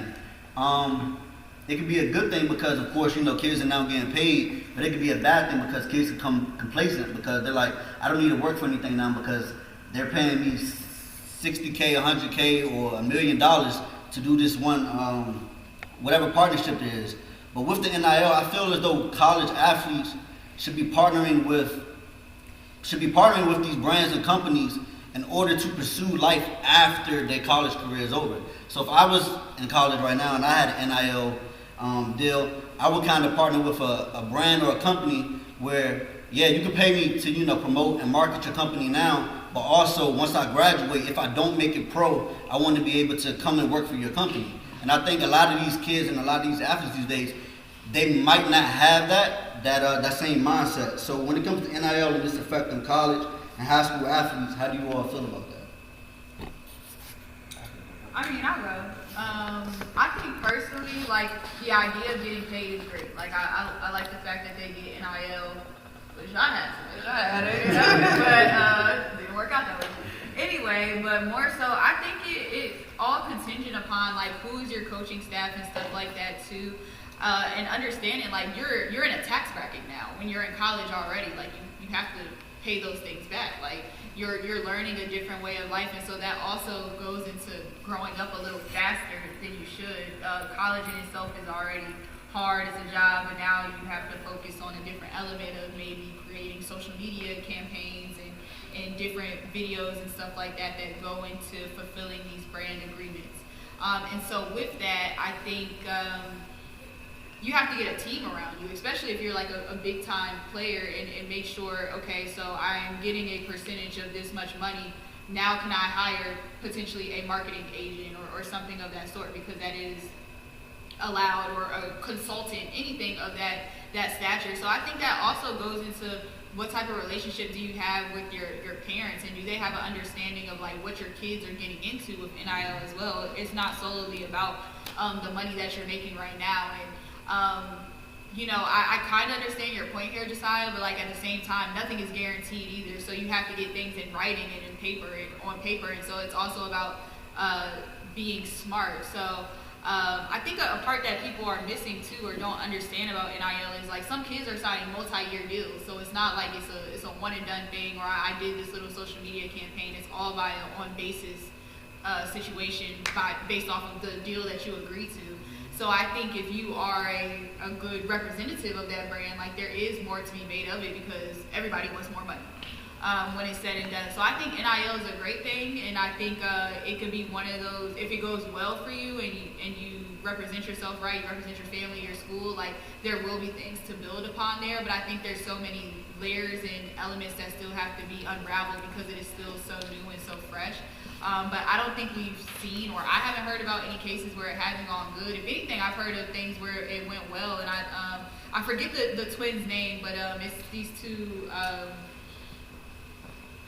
Hallinger twins or something. They played at Miami. They're these two girls. They played basketball or whatever, and now they like transitioned into like, oh, they weren't the greatest basketball players. They're doing WWE now. And that's based off of NIL. Like they signed like some sort of partnership in college or whatever, and their branding kind of set them up for that, and their following. So like things can kind of shift you into a whole different trajectory of your career depending on the way you flip it and present yourself. So I think it's all about doing your research, having the right people in your corner, not putting too much pressure on yourself too, because again, being a college student, like you gotta, perform on the court, off the court. And you also have to find a way to be yourself in a sense too. Like go out a little bit, have fun, take these little extracurricular trips if you have time to. But I think what I'm seeing in this day and age, they don't got no problem with doing that. Like, are y'all working out during the summer? I'm not quite sure. Y'all going to summer school? So I think NIL is a positive thing depending on the way that you use it. But it's all about if you're just being smart on the way that you're shaping these agreements and stuff like that. Well, and I wanted to piggyback on that. So for people who may not know, so NIL is name, image, and likeness. And so I think back, like, me and Mario, we're from the same generation. There was a point guard that played at UNLV. His name was Greg Anthony. And you know, we're going to talk about Greg. T-shirt. So Greg Anthony actually had a t-shirt company when he was a player at UNLV. And so at UNLV, his senior year, they were in the Final Four. They also won the national championship his junior year. And I mean, he made like significant money off his t-shirts. But the NCAA forced him to renounce his scholarship. In the second round of the tournament, they said you can't play anymore unless you stop your business. Yeah, unless you stop your business. So, and he stopped his business. Yeah, and so one of the things that I looked at, you guys talk about being season sensitive. I feel like with the NILs, it gives you guys the opportunity to be the product now. And so like we want to be the product. And so like if we can reshape our thinking to understand when you go to college, you actually do have a personal brand that is your responsibility to project and protect. And what happens is you have to now begin to look at as a younger person, like I'm an entity now. Like you look at Angel Reese, I mean she made 1.4 last year. You know what I mean? Like that's a dub. You know what I mean? Like that's a dub. And so if you can get, 8 figures for just being yourself, I mean there's nothing wrong with aligning with that. It's like that's the promised land. The thing that you gotta learn how to do is that at every level you gotta have the right level of management.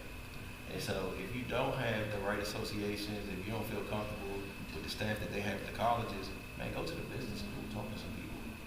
But it's like you had the opportunity to get real bags now. And so the thing that I would say is that we have to understand that we're the product. For so long, we have generated the income, had no opportunity to profit share. And I mean, you gotta think about it, like my nephew Anthony Cowan, if I counted the #1 jerseys in Comcast when they were playing, like that's 200,000 easy. Easy. My daughter got 3. Yeah. Easy. And I mean, I saw them in Marshalls. I was like, dang, this is rough. But what ended up happening is we have to change with the times. So to Mario's point, y'all living in a new paradigm. So if they're gonna give us the opportunities to make NILs, we now got to get more savvy in terms of what we look for in terms of paperwork. And so you remember like when people set up LLCs, they're like, how do you set up an LLC? It's so hard. And like you guys now, y'all know how to do that. Like it's nothing. How do I set up a 503c? Our generation, that was like the biggest secret in the world. And so it's like now, like y'all have really pulled the curtain back. So my thing is, why not go on the internet, get the information, and specialize in NIL? You 18 or 19, know what that's about. And then set up a consulting journey. Like, look, I know what it takes to get out NIL. Let me put myself in that space because that's not going anywhere. You gotta realize, $1 billion industry is happy to let people make millions. Absolutely. They happy to let y'all make millions, but they're not gonna give back the billions. So if you can get $1 million like Angel Reese, like I want to see 20 Angel Reeses. Caitlin Clark is winning right now. Angel Reese said, "Well, I didn't go to WNBA and make what 250,000. I'm gonna take this 1.4 and stay at college and not go overseas." That's the done. So we just got to understand the paradigm that we're in, and we can't be like the words that we perish for lack of knowledge. You gotta get the information. If you don't get the information, they're gonna run past you anyway. So get the info. I'm gonna take it further. Just because I always think about my 13-year-old. Like, I think I'm a good parent, but I don't know what's gonna happen by the time she graduates. Because I don't know what happens in 2023. This is what scares me. NIL is great, but you get the people that use NIL wrong, then they don't think college is important. Right. And now college is not important. So high school right now. A high school degree, do you know what a high school degree means in this area, in my opinion, means you're coming to school. You're not successful, you're just there because the attendance is low, because we don't have enough teachers. So I don't know what to tell my daughter to prepare to get in that. And starting with NIL, I want people to use it right. And I want you to get all the money you can, because we didn't have it. I lose my scholarship if I go buy a sandwich I ain't supposed to buy, back in the 90s. But like you said, you got the Angel Reeses and the Caitlin Clarks. Like I'll stay here another year because I'm making 1.2. Then you have some of those quarterbacks that transfer. They say in the NCAA, the portal, it's $1 million quarterback. You want to go get a quarterback out the portal, you got $1 million. But at Texas A&M, we got boosters paying $74 million to fire a coach. So when people start going to the money grab, these kids will start saying, why go to college? Because I got other resources to make money. So this degree means nothing. Why should I go to high school when I can go into the city and steal a BMW and make $10,000 per car? And the parents say $10,000, well, I'm gonna help you, because that's a $30,000 night. And if you don't believe it, it's happening now. So now we go to high schools And these degrees mean nothing because all we want you to do is come to school. So my child will need to learn. She wants to learn, but if she don't have to, she just show up and she gonna get a degree because we need you because of attendance. And that's the world we're moving into, and I'm scared because I thought I was a good parent. Every day I got a question, am I a good parent? I don't know.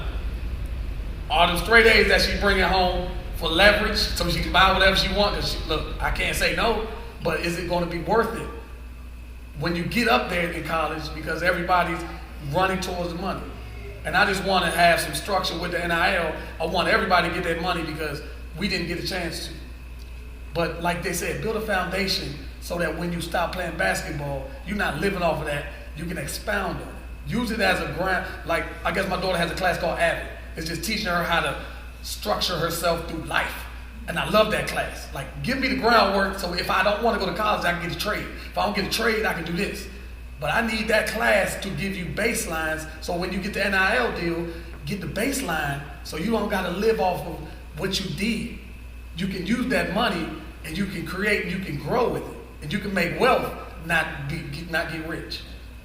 So I take it all the way back down to what we doing now in high schools and how we preparing. Because now high school kids get NILs and everybody's like, hell, why work in the community center when I can go do something else? $15 an hour.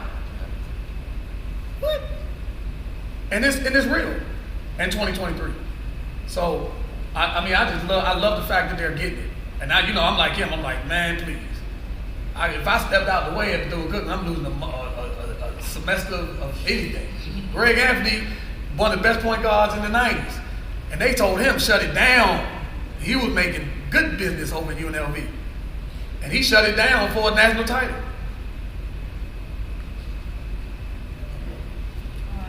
So our last question for the day, thank you all for being here, thank you all for supporting us. But since we talked a lot about life after sports and after the ball plays, what has been a hard way for you guys to find a routine after sports?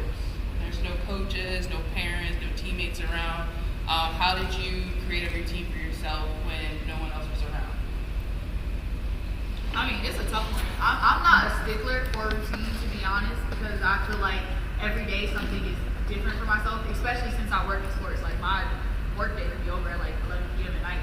Seeing that, like, I'll start calling. I mean, to give an idea of like my work day, I'm a social media manager for the WNBA. I do that from 9 to 5. I'm a color analyst for the New York Knicks, Westchester Knicks, in college basketball.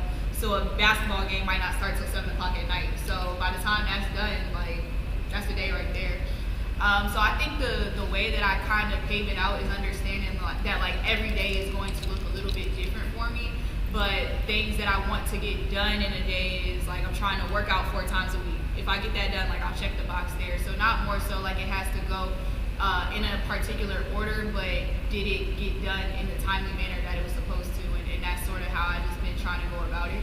I think the area that I really struggle in is making sure, like, did you eat 3 times today? Did you do those things? So those are, areas that you have to kind of hassle yourself a little bit. Like, set an alarm, drink your water, like little things like that. Like, you don't realize they're so important as you get older or whatever, like ensuring that things go properly in your day. Because if you're not fueling yourself right, sort of like, when you're an athlete or whatever, like it's just not going to play out well in the long run. And then setting aside time for myself too. I most recently took 2 weeks off and it felt like everything. Like, you got to take your time off as well. So along with having routines or whatever, make sure you carve time out for yourself and to just regroup and whatever that looks like for you. That could be 2 weeks just at home chilling, going on a vacation, something I don't do often, but just 2 weeks at home, that was everything. That was that's what you need, a little reset. And I think those are the important things in establishing what's important for you in the long run. How are you going to keep going? And everybody's routine is going to look different, but just make sure it looks like something for you. I just feel for me personally, getting home at 11 sometimes, waking up at 5 a.m. to go to the gym, it's just not feasible, and I'm not gonna it's not happening. But I will go to the gym randomly at 8 or whatever, or 5. So you just gotta do what's best for you and find a common ground, a balance or whatever, and try different things in the midst of it. One thing that I A lot of times when I work with folks, sleep deprivation. And so finding when you come off of this athlete schedule to where you really get quality sleep. And it's like there's so many ways that quality sleep impacts not only your physical health but also your mental health. So a lot of times when I'm working with patients, one of the things that I have to do is keep a sleep diary. And what I find for a lot of people, there are 3 types of interruptions. They may have an interrupted sleep pattern where they get up multiple times throughout the night. They may have problems with sleep initiation where it just takes me forever to go to bed. And then some people may have a problem with once they go to sleep, it's difficult for them then to get up without an alarm. So really looking at your sleep patterns is also something that helps me understand how you deal with anxiety, stress. And like if your sleep is not healthy, it really just permeates the rest of your function. Wait, I have a question. What if you like 2 of those? Huh? Like, what if you're like 2 of those? Okay, so what I would say to you is, I want you to look at your sleep hygiene. Y'all gonna make me work. Okay, come on. Never heard of it. No, so what I want to look at your sleep hygiene. And so your sleep hygiene is like, what time do you log off of your screens? What time do you log off? And like y'all know, y'all on the phones, y'all swiping till whatever. What time are you logging off your screen? Is your room dark and comfortable for you to say that you have what you need for sleep? Now there's a thing called binaural beats. Binaural, B-I-N-A-U-R-A-L, I think that's how we spell it. That is something that it creates a healthy way for your right and left hemispheres of your brain to relax. And you can see those on YouTube. I want y'all to give it a try for a week. Just stick to binaural beats. And what you'll find is that it helps you get to REM sleep faster. And you're more relaxed and you'll wake up more refreshed. But like your sleep patterns say so much about your healthy functioning. But y'all are coming out of a generation of team no sleep. Everybody grind till you shine. Remember all that stuff? That stuff will kill you. Yeah, 5-hour energy. Red Bull. Red Bull and Mountain Dew. That stuff will shave years off your life. So the thing that I would say, along with getting the bag, make sure you get your rest. Because we want to play for the long term. And the healthier you can begin to enact healthy sleep patterns, you'll make better decisions. Your body has a natural instinct to want to heal itself. But a lot of times we have to get our habits out of the way of healing. And we a lot of times are the things that are holding ourselves back from recovery. Because we just not sleeping enough. So we got to get to the space where we have healthy sleep, we have healthy sleep hygiene. And then I would ask everybody today as a homework, create a sleep ritual. Like I look at my wife and she got the same sleep ritual. We've been together, I know she don't look like it, but we've been married for 24 years now. And like every night she go through her facial routine. She take her shower. You can set your watch by how her routine is. And so it's like you have to have a sleep routine that works for you to get you into a relaxed state. So you can then allow your body to recover, because the sleep state is when the body fights off disease. It's when you build up your immune system. And it's also where the body heals itself. That's good stuff. Let me piggyback off what he said. What he said. What started me was going to the doctor. Because as a black man, that's right, we don't like going to the doctor. So I started going to the doctor as I stopped playing basketball in the late 2000s. And my knees and my Achilles, my doctor said, you need to find another avenue of trying to do something. So I picked up running. And what I did, and just because of me, because running makes me accountable. Because if I go out drinking on Saturday night and I try to run, the body's going to tell me. Because I don't have any assistance. So now at 48, I'm a marathon runner. So you take me at 17, immature, working off my athletic, I'm structured. I ran 12 this morning, but I'm structured. And it also comes with sleep. But I started going to the doctor more as I got a wife and a stepdaughter, because my wife, there's nothing more important than my wife, because we don't listen to them, but we need them. She says, go to the doctor. So I started going 3 times a month, and my doctor kept saying, hey, look, you need to find something that's going to help you. And basketball wasn't doing it laterally. I was Achilles waiting to happen. He said, I make money off of just 40-year-olds playing basketball, because all you're going to do is tear your Achilles. He said, that's where I make my money. So I hope you listen, but if you don't, I'm here. So then I had buddies that grew up with me that played basketball that stopped playing because they didn't have a routine. Now they're getting bigger, they're obese, they die. The diabetes, but they don't go to the doctor, so they don't know they have it. So they go to sleep and never wake up. So in 2015, when my buddy who went to Bethune-Cookman with me, that graduated from high school with me, that got a scholarship to college with me passed away, I started running more. But the running created structure. Structure created discipline. And now I've ran 13 marathons. I will not touch a basketball. I will talk about it all day. And I work here, I'm not touching it. But I had to create the structure. So with the structure came the meditation too, because I'm married and I don't need to bring anything home.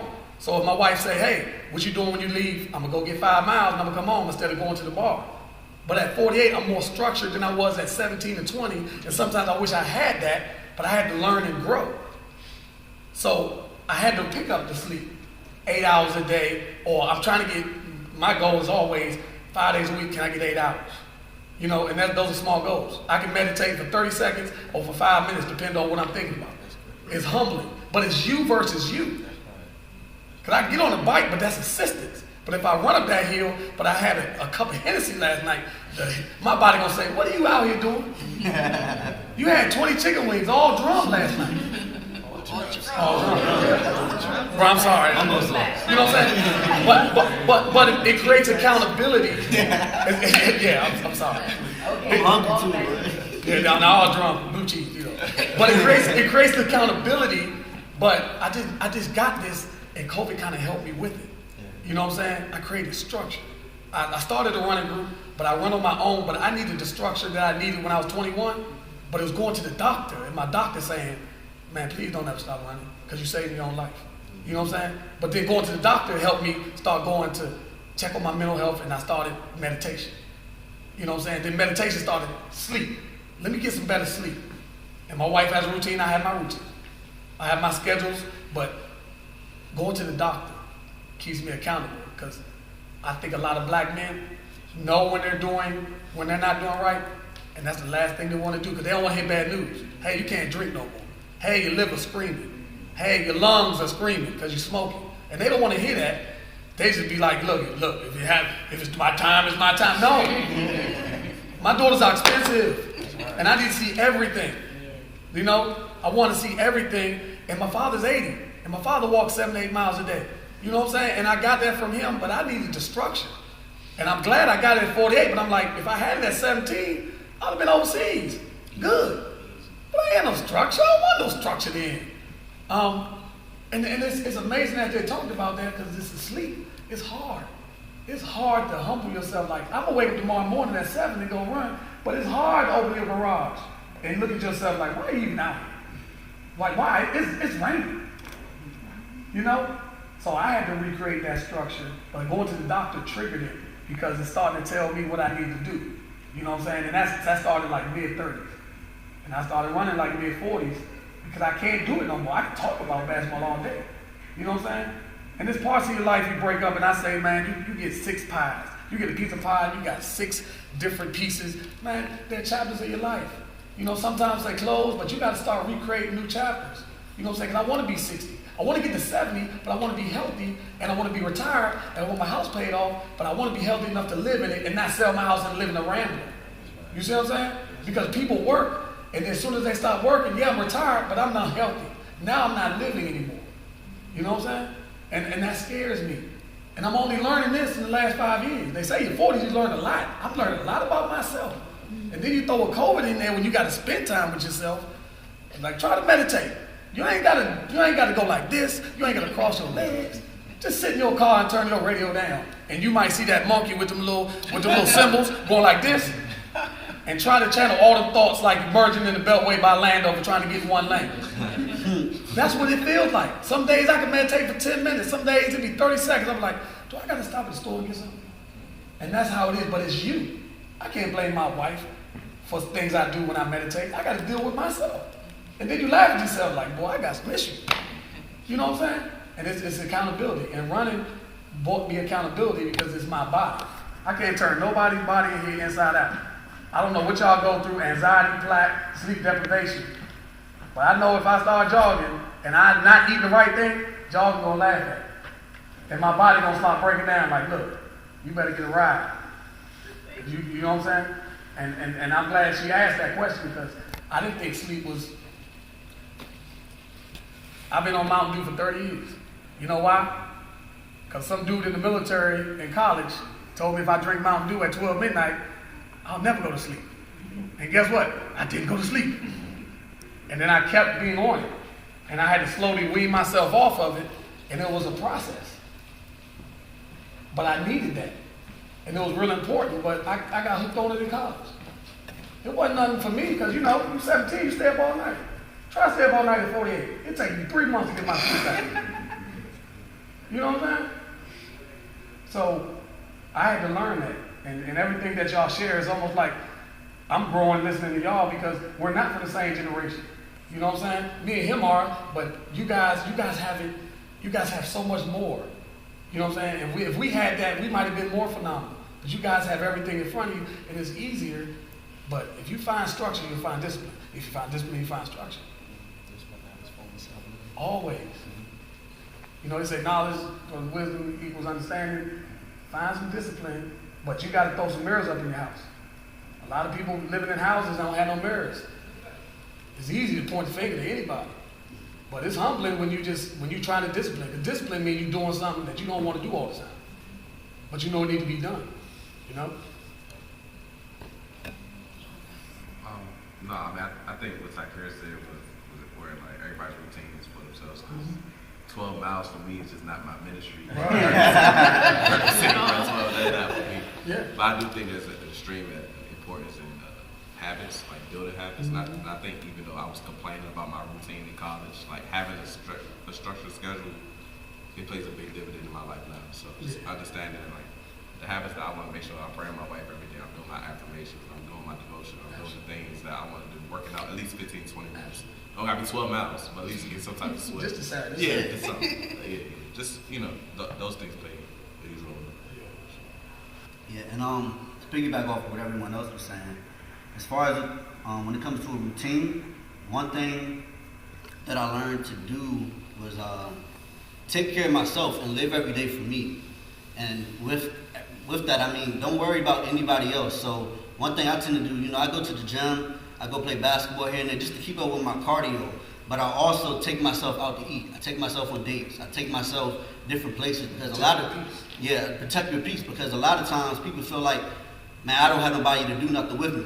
And it got to a point where I'm losing friends at young ages, and I'm losing like older mentors, and I'm like, time flies regardless. Like, time never stops. So at the end of the day, why would I wait to live my life when I can just live it now? So even though I'm a single young man, I could go out, I could grab a female and go out to eat, but I'm like, no, I don't want that. I want to date myself so that I'm becoming the best version of me. So when I do come across that person, it's not like I'm trying to find out who I am once I get that person. I already know who I am, and hopefully that person comes into my life and she knows who she is, so we can just complement each other.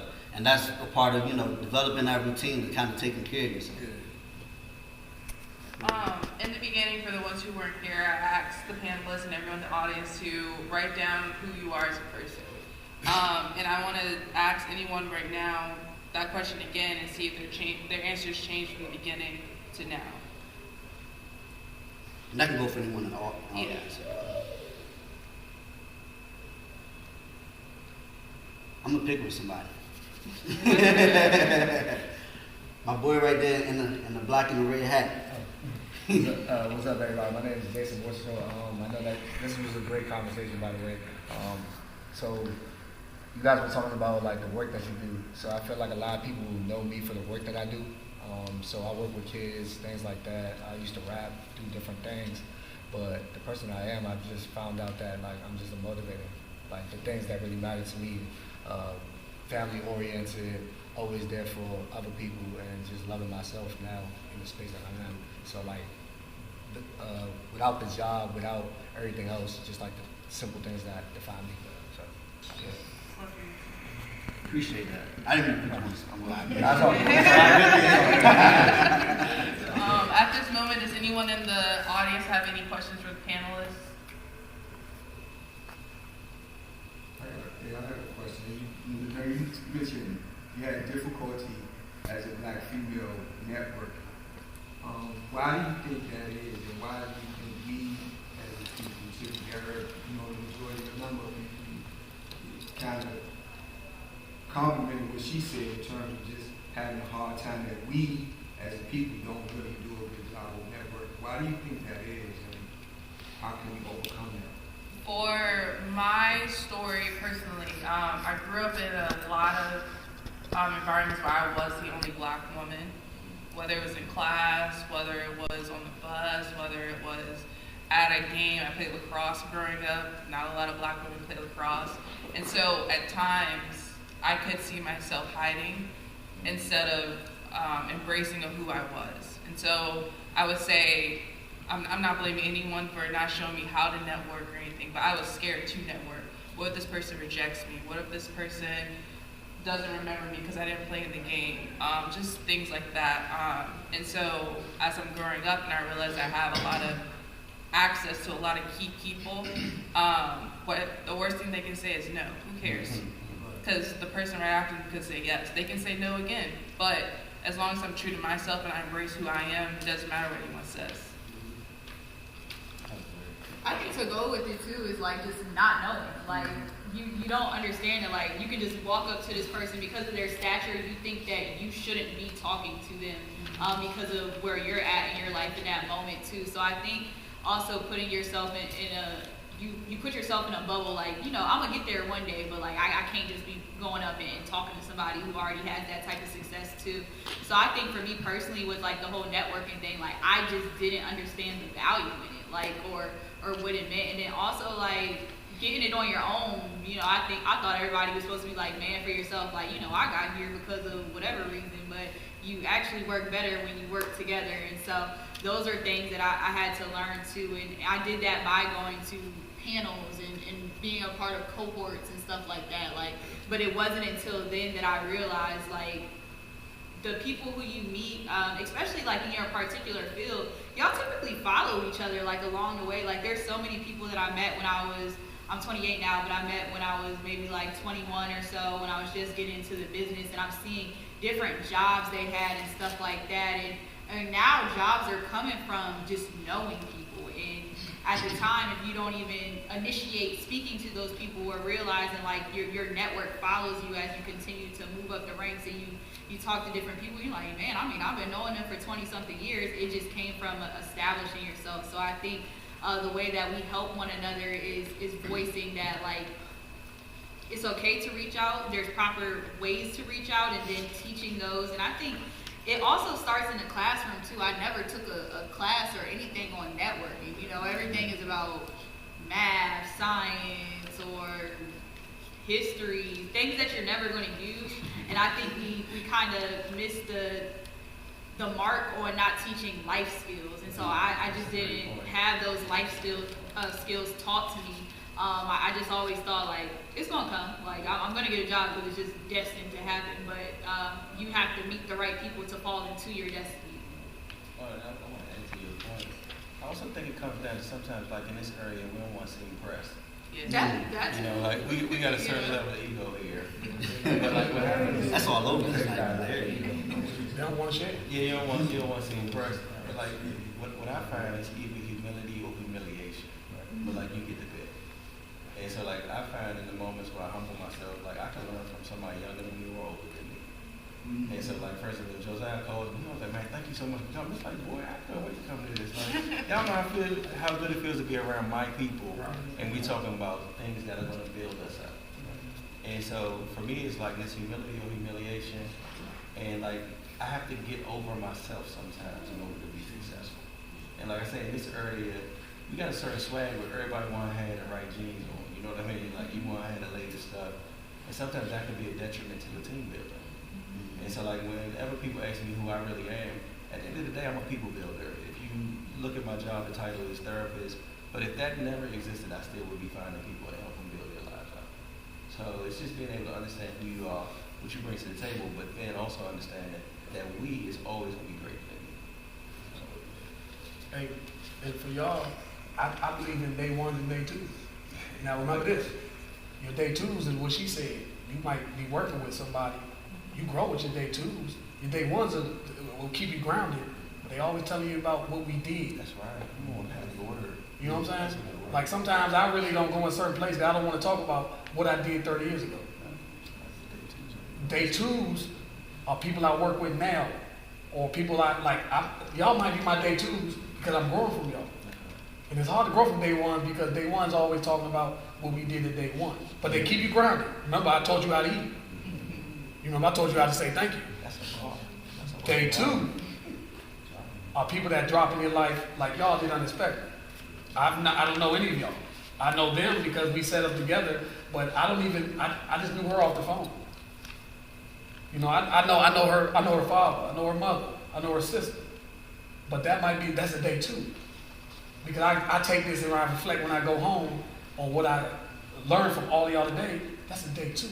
Day ones are the ones that tell you about what we used to do. You know, and it's beautiful. But sometimes I don't need to go backwards because I'm not growing. It's good to reflect. That's what reunions are for. But day twos are where you grow. And when you find somebody networking, they become a day two. Because that's not somebody you put in your life. That's somebody that came in your life. And I always think about that. And mind you, like I said, I just learned this a little while ago, like in my 40s. I love my 40s. My 40s, I'm 48. I'm just learning about myself. Look, wait till y'all get 40. Look, take your time. But these day twos you can grow from because, like he said, you get over yourself. I can learn from anybody I work with because I want to learn. You know what I'm saying? And that's important, especially when it comes to networking. You got to be open. You got to get over yourself, and you got to listen. You know what I'm saying? That's the hard thing for me. Like, I can tell you, hey, man, I appreciate all y'all. But if I keep telling you I appreciate y'all, when y'all gonna tell me what I need to work on? You understand? So I had to learn that. But them day twos, man, them day ones, I love you. You know, man, my daddy is day one.